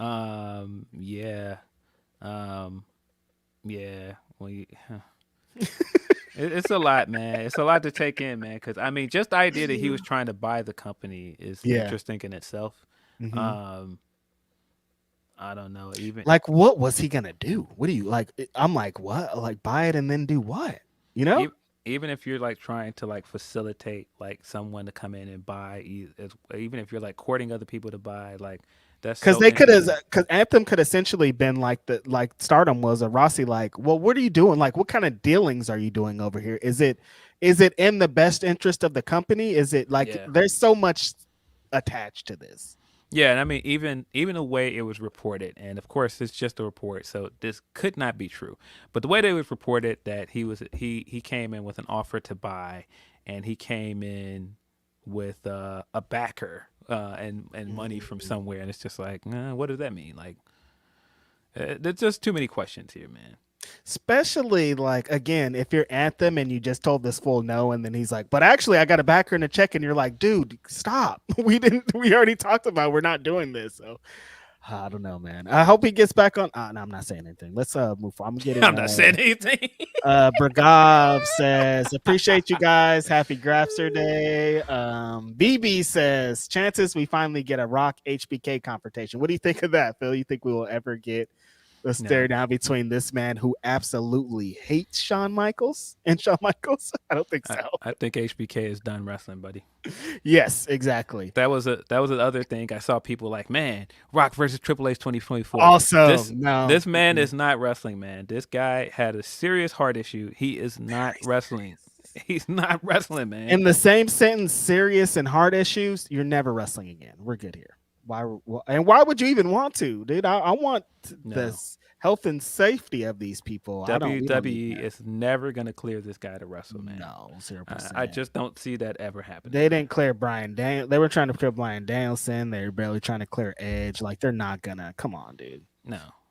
And then Chris Austin says, why not Cena tagging with Cody at Elimination Chamber? It's history. Mm-hmm. No, I just don't think it fits the story. I think you've told me that the story is him and Rollins on the same side, and them, because it's different when you're saying these are two guys that look like they were going to be WrestleMania opponents, and now you're turning it into them now tagging up together and seeing how they can coexist. That's the story. Why do you add Cena to that? Cena had nothing to do with it. It's just a look if Cena's there, I think, is all it is. Easy E says, am I the only one that thinks it's a bad look to make the board heels amongst the allegation? The Hunter TV face turn feels like McMahon booking one-on-one. Yeah, no, you're not the only one. It's definitely looks away. It looks away. It looks like certain people trying to make themselves look like the good guy in the room. Especially if like with the lawsuit stuff, we're all talking about, well, what's Triple H have to do? What's Triple H about to do this? And then he goes on TV to be like, actually, I'm cool. It doesn't look good at all. Looks bad. Shockkid29 says, giving some indie love. I never seen Astronauts, and after watching their match with Violence is Forever at night one of the Jersey J Cup, boy, I get it. Yeah, I haven't got to watch any of the Jersey J Cup. I'll probably get into some of it today, but it looks like it's been pretty wild. An insane lineup of talent. Some of the best independent wrestlers in the world are on that. If you have Fight TV or Triller TV, they changed to, check that show out. Night 2 is today. Deontay Soigné says, I heard the Authority. I raised my eyebrow. Authority put me through hell. I be damned. Y'all be easy out there. All love. Cody, please finish this damn story. Finish the story. Yeah, them coming out every week and tell, I don't want that anymore. But it's a new era, remember? Shane Monster says, where do you think D'Amore goes now? I love to see TK bring him in the ROH. I know long shot because maybe we finally get Gresham home. Yeah, man. Look, I would very much like to see Gresham wrestle in ROH in some way, but I think we're gonna have to wait a while for that. Again, full story first is where I'm going. Full story. Shockkid29 says the Anthem handled letting Scott D'Amore go. I wouldn't be shocked if a ton of talent asked for their releases. Maybe. I don't know if I would jump to that conclusion just yet. Yeah, this is kind of one of those wrestlers have to take it on the chin type of thing. Like, we're going to be upset about it, but like, what can we really do at the end of this? Yeah. Chris says, should Tony Khan hire Scott D'Amore to run Collision so less his workload? You guys, Tony Khan ain't getting nobody to take over nothing. I see that. Now, this isn't on Chris. Like, I see this mentioned often of people being like, Tony Khan needs to bring in somebody to blah, blah, blah. He has a whole bunch of people helping already. Yeah, we just don't know what the relationship is yet. We don't know. I don't see it. I think if he's gonna let somebody take over Collision or ROH, I think he's probably gonna promote somebody within before he bring in somebody like Scott D'Amore. And that's not the group of people already like he's working with. Yeah, and that's not to say that Scott would probably come in and do a bad job. I think he would probably come in and do great, but I just don't see him making that kind of move. He does have a leg up though. There is like Sanjay back there. There's some TNA players that could help if it's possible. If it could happen, there are reasons why it would happen. It's definitely possible, but I wouldn't. I don't know. It's just there's more we probably don't know. But again, we're saying there's more that we probably know. And Don Callis works at AEW, so exactly. So. Church of Tupac says Attitude Era is over, rock and wrestling era is back. Bring back Cyndi Lauper. Yeah. Bring back Cyndi Lauper. Bring back Wendy Richter. Yeah, totally. It really does feel like that. It's like SNL appearances and shit. Like it is what it is. And then Van Twinblade says, hey, what about A1 Alpha One Wrestling? Alpha One Wrestling made their return, headed by Ethan Page. The show is for free on YouTube, and it's a really fun wrestling show. The crowd out there in Canada and Hamilton, super hot. A lot of talented wrestlers that you should know going forward. Daniel Garcia and Alec Price in a really great match. Ethan Page also wrestled. Like, definitely check out that Alpha One show. They're doing a lot of great stuff there in Canada. Wrestlers are very excited that it's back. It's a good look. Yeah. That's all of our super chats. I believe we hit all of our humper chats, but I will double check before our last piece of business. Emphasis on the business. Our last piece of business. Big business. That was our last humper chat. Again, of course, if you want to send us a humper chat, humperchat.com/Fightful. We got another big announcement, quote unquote, Tony Khan big announcement. And he announced, first of all, TD Garden stepped on his announcement. Oh, yes. Cannot forget about TD Gardens putting out the information early. I get on the line earlier in the day and I'm like, why is everybody talking about the TD Gardens? And I'm like, oh, shit. They put the ticket link up, essentially. Yeah, stepped on his announcement, and so basically made it known that AEW was coming to Boston. And then, of course, everybody, made the assumption, all right, well, that's probably what the announcement is. And sure enough, that is the announcement that AEW is heading to Bosstown to take care of some big business at the TD Garden. Boss time. Of course, our co-host made it hot. If people were still wondering what his percentage was, he put out the percentage. Very hot. He put his percentage out with the announcement for big business. There are things that you can look at. The color scheme for the announcement, of course, it's got the big Boston in the background. I think it's pretty clear. Hint, hint, hint. Wink, wink. This is probably where Mercedes Moné is going to debut in her hometown of Boston, Massachusetts. Dude, we're finishing a story is what you're telling, right? We started a thing on this podcast with Will and his percentages, and I think we might finish the story. Might finish the story. Before Cody. We also talked about her appearance at Allin London. And this is something we've talked about for quite a while. I think that it's definitely finally happening. That's what Denise and I were talking about on Wednesday. Like, the emphasis that they put on her at Allin, it's like they wouldn't, like, if they didn't think she was coming in here, they wouldn't have been like, here's her on our show 4 times, even though she's just sitting here, And they did it a few times. When Willow beat her for the belt, they also had her on TV.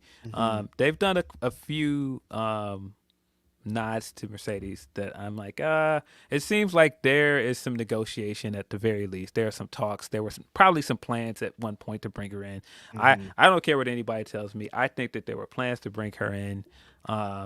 If she didn't get her with Willow last year, it would have been a completely different story. She probably would already be there.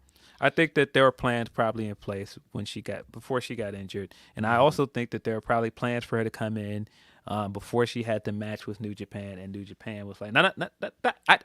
That's what I think too. I think because remember last year, the January 4th show, everybody's like, she's gonna be in LA, and I'm like, no, New Japan probably had a contract to be like, your first match is gonna be with us, and that's kind of what it felt like. Yeah, it felt like they were leading the way to get here, but these unfortunate obstacles just kind of fell in the way. But yeah, they're laying it out for us, Phil. They're like, we're gonna be in Boston. The color schemes, if you zoom in on the pic, there's like little boss things, there's dollar signs, there's like they're like leading us into it. It's not like they're trying to keep it a secret. They are keeping it a secret because they're not coming out and say it, but like they're laying it out for us. I just thought it was super interesting.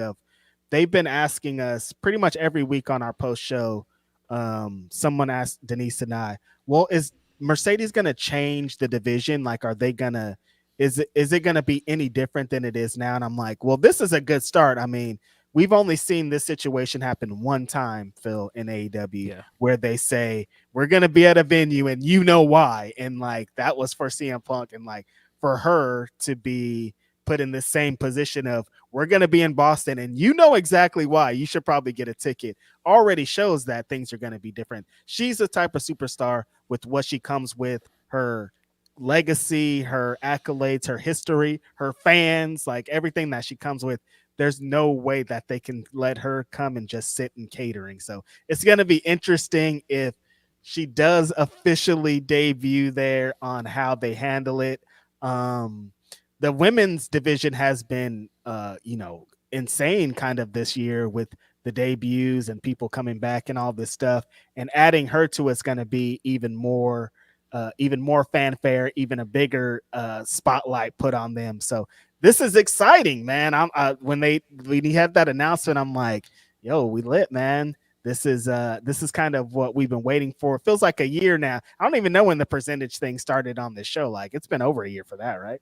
It's been over a year. But yeah, because I mean, Will hasn't been on this show in what, 8 months? On a year. Yeah.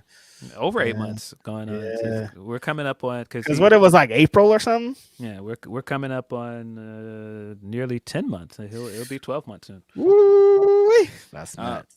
But yeah, it's a lot. It's a lot to think about with her coming in. I think it's exciting news. When people are like, "Is she a game changer?" Of course she is. Like, I just think, why are we even having this debate? It's not a debate. They have never signed a female free agent of her caliber. They just haven't. They've signed some wrestlers we all like. They've signed some big names, but nobody on her level. That's just, that's not nothing against the women. Like, the women are great. It's just like they just haven't had the opportunity because they're all locked up over there. This is the first time that like a superstar women's wrestler is coming over. Yeah, it's different than any other women signing that they've had so far. Yeah, this is way different. I mean, like I said, they've signed some women that I'm excited about, but like, this is like the first like major, like, not just a wrestling star. This is a woman that's done Star Wars. This is a woman that has the potential to be a household name for a lot of people. They have not signed a woman of this caliber. So I forgot about that Star Wars shit, man. I'm saying, in Mandalorian, she's done other things. She's headlined WrestleMania. You can't just act like that's a small thing. Like, signing a woman that has main evented WrestleMania is a big deal. And so, yeah, I can see people that are like, "Oh, we've been here. You guys said this when Saraya." All respect to Saraya. Saraya's not Mercedes, man. Yeah, like, way different. They're not the same, and I just don't think you can make that correlation. Like the women's division, when the AEW women's division heard Saraya was coming in, they were like, "Oh, that's cool. Like, that'll be fun. I'm interested to meet her." They're hearing Mercedes is coming in, and they're like, "Holy shit! Like, everything's gonna change. Like, one, I want to have a match with her, but two, like, she's gonna bring her whole bunch of fans that are gonna change the trajectory of everything that's going on." It's so different. It's just so different. Yeah, I mean, we've talked before on this podcast about what makes Mercedes an all-time great, and I think it's the fact that there's so many of her peers, there's so many younger wrestlers that say that I wanted to start doing this because of you and Bayley's match. Or, bro, she's about to go into that locker room with people that are going to say that in the locker room now, that are like, "I'm here because of you." Yeah, we interviewed Willow, and Willow talked about how much it meant to potentially wrestle Mercedes, and there are other people around the industry that feel that way. You saw that when she went to Japan and how much it changed things for the conversations about Japanese wrestling and how the wrestlers over there were excited about getting to wrestle her, and how, you know, people that don't usually watch New Japan or Stardom start pulling up and watching that stuff because of her. So I just don't understand the whole conversation of, is she a game changer? Of course she is. She is. She's way more than even a game changer is. But yeah, this is good news. We got a Dan Wilkshire says, you boys think Okada shows up with Mone? You think Okada's going to show up in Boston, Phil? I don't. I don't think so either. I think if they have him, he's going to show up some other time. But yeah, because you don't want to step on either of their moments. Like, you want to end the show on the March 13th Boston show. Like, if Mercedes is there at the end of that show, we want to be like, Mercedes is here, and that's what we're talking about. If you bring in Okada, you just don't want to muddy that up. So if Okada comes in, he needs to have his own separate show where at the end of the show we're like, and Okada's here. Like, you're just gonna muddy everything up if you put them together. Yeah, and it's kind of the same thing that we talked about with Revolution. That's going to be Sting's night. Yep, so you don't want exactly. to, you probably don't want to put her in on that card. It makes more sense to give her her own moment in her hometown where she's going to be the focal point. She's going to get the biggest pop of the night. And I like it. I like that they're treating this like the Punk thing. We don't get to see them give a lot of free agents that kind of treatment. I think Mercedes is someone that deserves that. And it's nice to see a woman get that treatment coming in, because More than anything, we've never seen Black the woman. company. Yeah, we've never seen a company treat a woman like this coming in, and so I think that's a good sign. I'm not sure how you debut her, because the appeal to Mercedes is the matches. We want to get to the graps. I don't think she's going to come straight in and have a match, but. Now, do you do the CM Punk thing of we start the show and you bring her right out there, or do you let her come out at the end of the show? I think it's too different. I don't know. Because the thing with Punk is those CM Punk chants were going to drown out the entire show. Right. I just don't think it's the same kind of reaction. It's not the same. He had been gone for 7 years. Like she wrestled last year. We saw her last year. Yeah, it is different. And her fans, but I'm like, her fans could possibly do that too. I just don't think they would. They're just going to, I think it's just going to be anticipation over like, we've been waiting 7 years for this shit. It's different. It's just different. And that's not comparing like their star power or anything. It's just different. It's just it's a different situation. Right. But yeah, I'm excited. Very excited for her to be back. I've been waiting since she got hurt. Like, man, can't wait to see her back out here, back grappling. Of course, she has put up some stuff where she's training with Fred Rosser. Also has got like some trolling, of course, because wouldn't be Mercedes without trolling. The day that Cody put up the "I've made my decision" on Instagram, she changed her bio to "I've made my decision." She's so funny, dude. So yeah, man, I'm excited for the matchups. Excited to see where this goes. I think it's good that AEW's women's division has looked better over the last few months. So that gives her a lot of stuff to work with coming in, because it does make me think like, all right, cool, I want to see the Sheeta match, but also what does Mercedes versus Toni Storm look like? What does Mercedes versus Deonna Purrazzo look like? Like what does the Willow rematch look like here in America? There's so much stuff they could do with her. Queen Aminata, fucking Sky Blue, Thunder Rosa, Athena, everybody. Like, there's so many dream matches there. That Sheeta, I think Sheeta honestly should get the first match, maybe. Like, Sheeta's been the MVP of the division for so long. Like, Mercedes and Sheeta is gonna tear the fucking house down, man. Like, there's so many great game-changing matches that are gonna be set up. Like, we're gonna see a bunch of main events now because Mercedes is gonna be in them, like a bunch of women's main events. Yeah, I've seen people throwing that talking point around, like, oh, why would she go there? Because they're not going to do anything that different with her. But I think if you have the match and you have the storyline, and you have a star of that caliber, there'll be more main events with her there. Yep. I of course cannot guarantee that, but you're gonna not have a choice, man. Like this, her star power is too big to ignore. Yeah, and like, why wouldn't it? When the numbers start coming out and you see all these Sasha fans are over here watching the show, you're gonna fucking put her in the main event eventually. That's kind of how this works. So I think it's a really exciting time for the division. It's a really exciting time for the company, and it's a really exciting time for pro wrestling. I think we just need these continuously have these bigger major shakeups. Okada's still looming over this. Ospreay's having his last match in New Japan, so he's coming over. Like, this is just awesome. That's it. Yeah. And they've done some good signings with the women. They've just brought in Mariah May not too long ago. Just brought in Diana Purrazzo. Yep. You could be getting Jamie Hayter back soon, I hope. We got them Camille rumors this week too. Yo, Camille put those Hove bars out there. I was like, all right, talk your shit. No, talk your shit though, Camille. Yeah, they got you fucked up. Yeah, people was like, I don't really know no Camille matches like that. And she was like, nah, I got you. Was putting out the clips. Yep. Here they go. Yeah. So I think that's a good sign for the division. But man, this announcement was part of one of the best episodes of Dynamite that we've seen in recent memory. Dino fucking might, man. Holy shit. Because I mean, opening with the Swerve match with Hangman, and that was a banger. Fire. I mean, man, like you said, it would have been tough to top that second match, but this match was really, really good. That's how you do it. I really liked the story they told. It felt like Hangman had his number throughout this match. Everything he went to do, Swerve was ready for it. Swerve came with that came with the buckshot lariat. No botch came in, hit him clean. That's how you do it. Hit him clean with that. Hit him with the dead eye through the table. He was ready for everything he came with. If your excuse was before, you cannot beat me, you need Nana to win. He didn't win the match definitively here because it was a time limit draw, but the fact that he was ready, he was on his ass.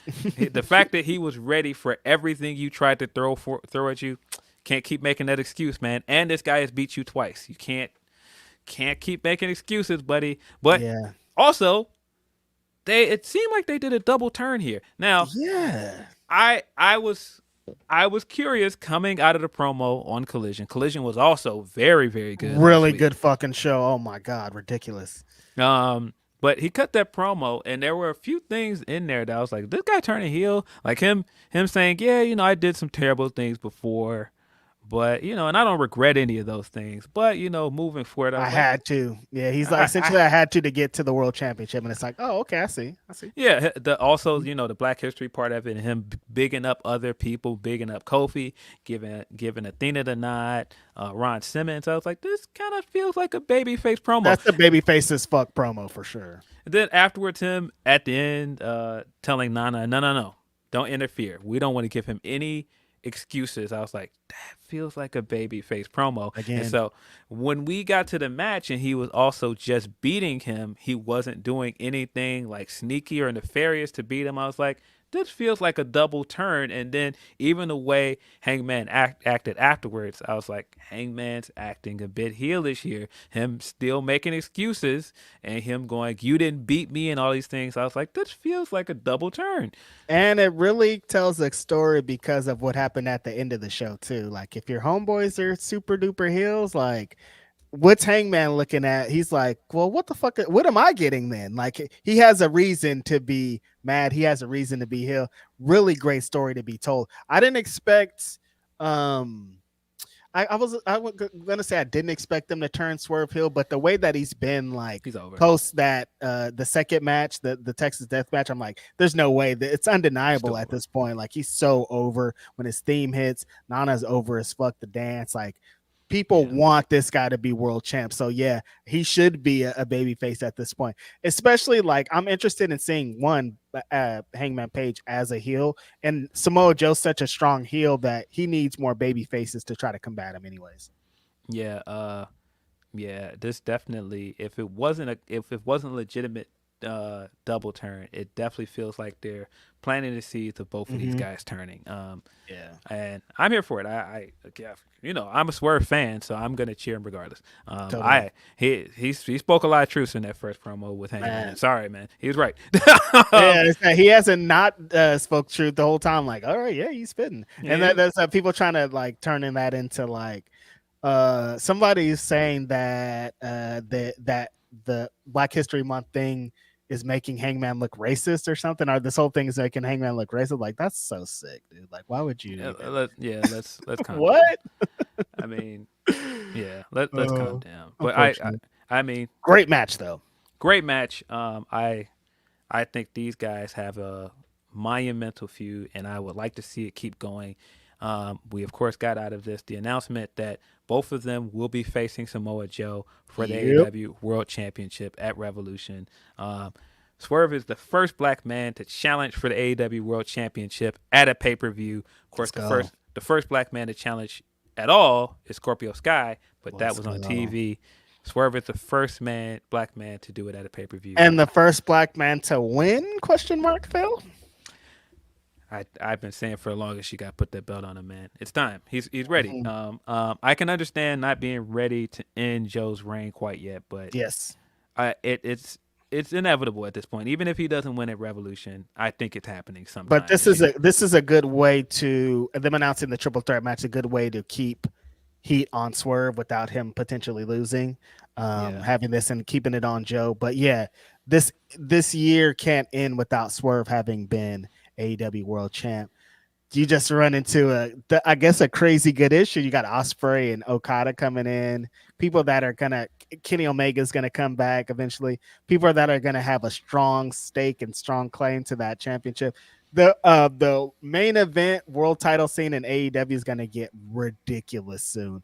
But right now, these three guys, that main event match at Revolution is gonna be insane, and I'm really excited about it. This match was a great way to start the show. Puts heat on both of these guys. I think they both look strong coming out of it. Hangman looks super strong, kind of in his I'm potentially gonna be a heel thing. So it was really good work. Yeah, we got to see more of the CMLL guys.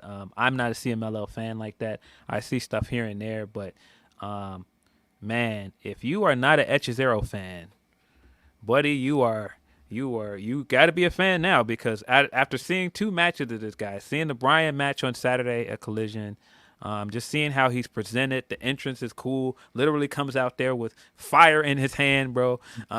Then comes out there and he's hitting you with the technical wizardry, giving you a completely different side of Lucha Libre.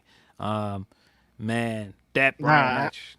How often do we see Bryan Danielson on skates? Like Bryan Danielson being like, "Get off of me, dudes! Leave me alone!" Like we never seen Bryan Danielson in a wrestling match. He was in one with Zack Sabre Jr. and he wasn't running away. Hechicero was like on this guy's ass like white on rice. Had my man on the N1 tape, bro. Had them ankles on skates, bro. You know my guy. Well, I'm like, Bryan Danielson is in a pretzel right now. This is crazy as hell. He usually puts people in the pretzels. I loved it. Yeah, he was great. You had the biggest hater on the world on commentary the whole time, hyping up Echizero. Yeah. Nigel was having a time of his life watching Bryan be pretzeled in that damn ring. Time of his life. I loved it when he does his submission that he always does, where he starts doing the surfboard, and he's like, "Oh, we've seen this already." And then when Echizero does, he was like, "Oh, this is great. This is amazing." But yeah, Echizero looked amazing again at Dynamite, folding guys up. Man, killing it. That match, those three guys versus BCC. Fire. Incredible, man. Yeah. And it just feels like if you were one of those guys, it's like, man, we got to return a feeling. It feels like watching AEW shows again. It feels like we're back, man. The crowds are loud throughout the shows again. Like the wrestling is hot, man. It just feels like the product, the energy is back, man. Yeah. That match gave me that's the vibe that AEW needs to continue with, of that specific match of BCC, the fucking aces of your company against the fucking luchadors from another company. We're doing crossover matches. Like, this is the feeling. This is the shit that it's all about. Coming out of that, I was like, this is what the fuck I'm talking about, man. Mox talking his shit again, man, bro. It feels like we're back. I thought the women's match was also good. I continue to say that Red Velvet has been amazing since she's got back. Had a great match with Tony. Tony being Tony afterwards, giving all of you sickos online something to thirst over. Where her stare down, sniff down, whatever you want to call it, with Deonna Purrazzo. The sniff down is nuts, bro. Sniff down is crazy. Sniff down sounds absolutely crazy. But man, I love what they've done with this feud. Like, they took this feud that could have been just like kind of a run of the mill thing with Deonna, and Deonna feels like a big star. This feels like a big pay-per-view feud. Big star.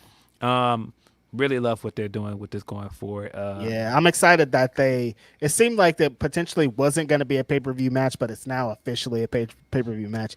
Diona's earned every piece of this. And I think coming out of this, honestly, 2 weeks ago, I didn't think so, but I think at this point that she could win. I don't think she's going to win, but I think now it feels more and more like she's going to win. Like it feels like it. I don't know if she will, but it at least feels like it, you know? I think the best thing that I've noticed, that's kind of a small detail, is that if the criticism of Tony coming into this feud is that, all right, man, you focusing too much on the shenanigans, you focusing on too much of like the humor and stuff. She's kind of forced her to wrestle serious matches. If you looked at all of the matches she's wrestled since this Deonna stuff has happened, Deonna is forcing her more and more to get in her bag. Like, look, stop it. You better take me seriously, or I'm going to beat you. Deonna wrestled Red Velvet, and then look who wrestled Red Velvet immediately afterwards to be like, I could do that too. Like, it's a really good story that they're telling. Yeah, I really like what they're doing with them. I thought the main event was also very good. Main event, the stinger. I think Ricky and Big Bill were put in an awkward spot in the way that they won the belts and just their reign. But I really like them as a tag team, man. I think that they're a great tag team. I thought that this did a good job of presenting Big Bill as a credible threat. I think Big Bill has come over really, really well out of this tag team. Remember, we heard a story one time, and someone was like, "Oh, Big Bill thinks he's the great. Like, he thinks he could be the #1 wrestler in any company." And then after that, he proved it. I was like, when I heard that, I was like, "All right." But then, like after that, he has been exactly what he says. Big Bill is one of the most improved wrestlers in all of pro wrestling. Sure. The point that from the release of WWE, all that crazy stuff that started to happen, and him getting all the shit back together, but being a better, more dominating, brooding, fucking exciting ass wrestler. The work that he did in this match, Phil, that fucking catching Darby for that boss man slam, fucking black hole slam on the outside, catching Sting, just being charismatic and big and looking great, man. Big Bill came out of this looking like a star. Ricky Starks is already a star. He's already on his way. Of course, like being attached to that has helped, but Big Bill, this is 3 tag teams in a row, Phil. I thought the tag team with Brian Cage was awesome as fuck. Yeah. I thought him and Lee Moriarty was good as fuck too. And now he's with Ricky Starks, and he's knocked it out of the park every single time. Got to give props to Big Bill, man. Go figure. This guy is good in tag teams. I mean, the way we were introduced into him, the time when he was arguably at his most popular was part of a tag team. And this guy came in here, and he's been smoking it in tag teams. But the time that I really looked, and I was like, hey, man, they might have something in this guy. You remember we were in that crowd? I think that was that Revolution or Double or Nothing, where they had the Battle Royal, and Big Bill was just tossing guys out left and right. That Revolution, that was dope. Was it Revolution or Double or Nothing? I can't remember, honestly. But yeah, I do remember that. The crowd was hot. I remember because we were sitting next to each other, and I was like, I kept looking like, yo, this guy Big Bill, man. It was Double or Nothing. Somebody saying in the chat. But I was like, this guy Big Bill, man. They might have something in this guy, and I've continued to be more and more impressed with him since then. He shows a lot of charisma, like you said. The more and more he shows of like his real self in character, coming out there and having this match with the Timbs on, mint Timbs, like what are we doing, bro? That's hard. His shoe game is always crazy, like, and you know he's putting it together in ring. He looks like $1 million. Like, they got something at Big Bill, man. They do. They really Big Bill's do. Not fucking around, man. He could be a future TNT champion or champion somewhere. It's really crazy. But the story of this match was, of course, the undefeated Sting and Darby Allin are your new AEW World Champions. I thought coming into Revolution and the story that they're telling with the EVPs, formerly known as the Young Bucks, that one of these tag teams was going to win the tag belts going into the show, because I think that's probably the best story to tell at Revolution. And I thought if potentially that Darby and Sting could do it, and they did it. Now my question is, what do they do at Revolution? Do they beat Sting in his last match, but they could potentially have Sting retire as the AEW Tag Team Champions. How'd you feel about the match and the win for Darby and Sting? I thought the match was great because Mhm. I thought they had the perfect opponents for Ricky and Big Bill. I thought that they were very giving to them in this match. They were. I thought that Ricky Sting looked jumping off of shit still is it's still crazy. crazy. Crazy. Him climbing up on high things and doing splashes. Like, what are we doing in 2024, man? 2024. He's a This grandpa. This guy is still doing this, still looking great. Had his Oh, him sons having the 2 stings there. Yeah, that was really good. having his sons out there in the crowd, and he's out there 2 more stings. out there styling on people, jumping off stuff, man. Like you said, the Darby spot where Darby hit his tope, and we've seen him hit that tope on people super hard. Looks like he's getting fired out of a cannon. This guy comes flying out of the ring and gets planted with that boss man slam. Absolutely awesome. The finish was really cool. Him Sting countering that spear and then turning it around into the death drop. Loved it.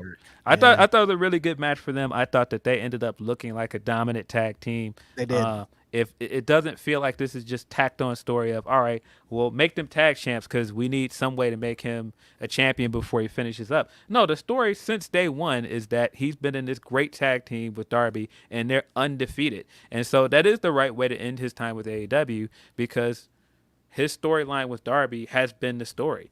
And so I really like the idea of him and a pillar of the company winning the tag belts together. And then the guys that are supposed to be like this fixture for tag team wrestling are not even in the rankings. And then they come in and then use their executive power, kind of like what's happening at another place of an executive trying to force themselves into a championship match. I thought that this was good. I thought that the heel stuff at the end was a really good way to close out Dynamite. I thought that was I think the I think the music they debuted yesterday was great as well. I don't know if you saw Rampage. Them debuting the Succession theme song was great. Wrestling in the stuff that they beat Sting and Darby up with still had the same white suits with the blood all over it. That theme, very interesting theme. Very interesting. Yeah, I liked it. I thought it was a Succession. I've never seen Succession, so I wouldn't.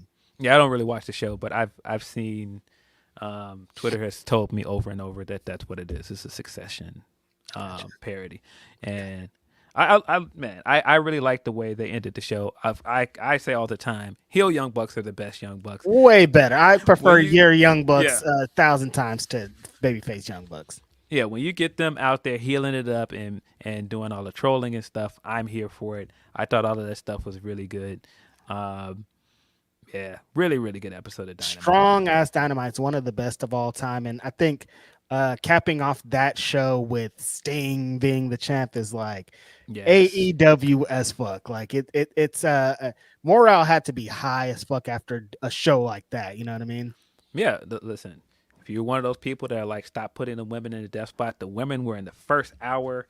There's a lot to like about this Dynamite, man. I think there was a lot to be optimistic for the rest of 2024 coming out of this. You could see the trajectory for Swerve as well. You could see that even based off of Rampage, they still plan to do big things with Top Flight. Top Flight's getting a match with the EVPs going forward. Can't wait. Wednesday, baby. Good work. No, great work. They're killing it. Yeah, really, really good Dynamite. And like I said, Collision before that was really good as well. We got the Brian Echezero match. We got Brian Keith versus Eddie Kingston on that card. Got Red Velvet wrestling Serena Deeb as well. A lot to like about that Collision. Main event was fire as well. Yeah. It was a really good show. They got a good one coming up tonight, too. I mean, OC and Ishii are going to definitely tear it down. We got a few super chats before we get up out of here, you guys. Will Chisholm says, big up to Jade Cargill for having a Super Bowl ad without having a single match. Still mad we won't get that Jade versus Mercedes match, though. Maybe someday. I don't know. It's not the end of the world. It could definitely still happen. But yeah, it eventually happen. Shout out to Jade. I saw their commercial with Aubrey Plaza, and that's a big, big deal. Yeah, already getting the commercial, but listen, Jade's a star, man. We've been saying it. Put her on TV. She wasn't on SmackDown last night? She wasn't. She showed up on the SmackDown after Royal Rumble, so last week, because they're, of course, putting over who they're going to sign to certain brands. Tiffany signed to SmackDown. I kind of think that Jade is going to go to SmackDown because you got all of the people that all of her feuds would make the most sense with. Like, Tiffany versus Jade makes a lot of sense. Bianca's also on SmackDown. I believe Naomi's on SmackDown as well. I think she's going to go to SmackDown. And I think kind of filling the role of Charlotte being gone while she's gone, it makes more sense for her to go to SmackDown.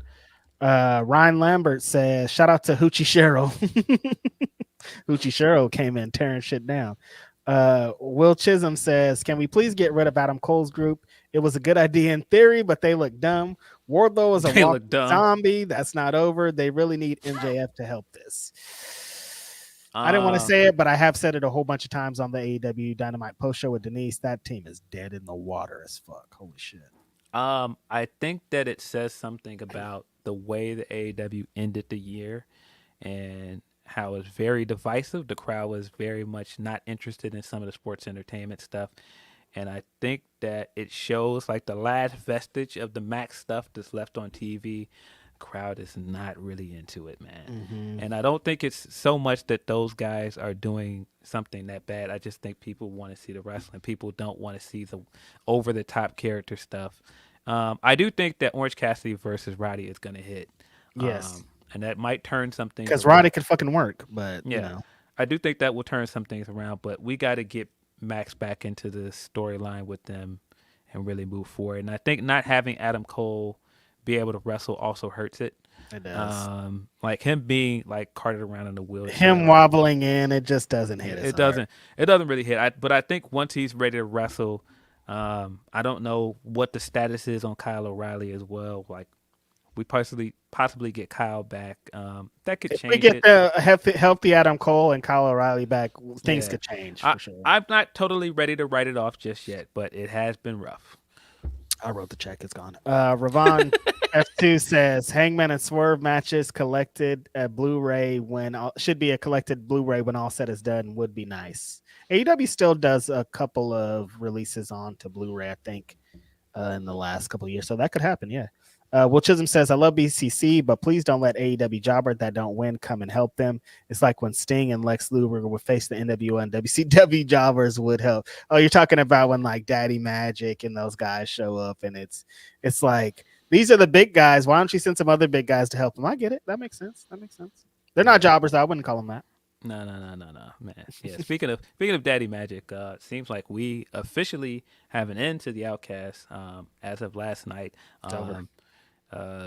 Ruby figured out the jig is up, and she left Saray hanging, man. She left her waiting for that tag, and she jumped out of the ring, and she left. That'll probably be the last time we hear the Outcast theme song, guys. Unfortunate. We'll always have those good times here on the pod. You doing the cover. Banger of a theme song. We'll always have the memories, man. Outcast. Nice knowing y'all. And then our last super chats of the day, Delayed Grat says AEW AF trademarked Reg. It was AEW as fuck at the end of that show. So Young Bucks EVP, Sting, Darby Allin, AEW as fuck. Yeah, Vibe is back, man. We had a long Jericho match. Vibe is back, buddy. I thought we were just gonna let that one stand where it was. It was an all right. Takeshita could fucking work, so it was good. Takeshita, I thought it was an all right match. I wasn't over the moon for it like I saw some people, but I don't think that it I don't think it halted the momentum of the show because it was still a very, very good show, and agreed. I thought it fit with the rest of the tone of the show. Yep. Thanks everybody for submitting super chats. You guys are cool. Yeah, appreciate you guys as always. Just want to double check and see if we have any humper chats before we get up out of here. I'm trying to go celebrate some Black History Month things. I'm surprised, you guys. It's Lunar New Year, as many of you know, and I live in like the Asian part of Oakland. So fireworks have been going on for the last 24 hours. Like the podcast probably going to be nothing but fireworks, but we got through it. No fireworks, you guys. So shout out to everybody celebrating the Lunar New Year today. Yeah. We do have a few. We got one from Bizarre Big L. Said, I finished my story before Cody. I called this show and debut months back. They did 4K on pre-sale. The crowd's going to be loud. The only thing crazier would be a mighty Boss Tones reunion. Why mighty Boss Tones? 2 women's matches tonight. Only positives ahead for AEW. Yeah, man. Look, the pre-sale numbers for Big Business are doing really well as expected. I think that the tickets are officially on sale today. Yep. I don't know what the tickets are doing, but pre-sale numbers were really good. From Board Duty says, seeing Sting and Darby win the titles in person totally made driving through a snowstorm worth it. Shout out to my old high school wrestling buddies. Mondo Rocks and Robbie Litt debuted on Rampage against the Bucks. Yeah, that's right. They were there. I AEW just is saw so much those fun. guys in. They wrestled on the West Coast Pro Show last week. I think their official tag team name is Sky High. They're really good. Sky High. Yeah, that is all of our Humper Chats. It has been a pleasure as always, guys. If you were hoping we were gonna possibly get close to 4 hours again, like we did last week, we're not gonna do that. I appreciate you guys as always. Sending your super chats and your Humper Chats. Appreciate you guys checking in and being a part of the conversation as always. But you know what it is. This has been Grapsody. I'm Phil Lindsey. That was Righteous Reg. We are out.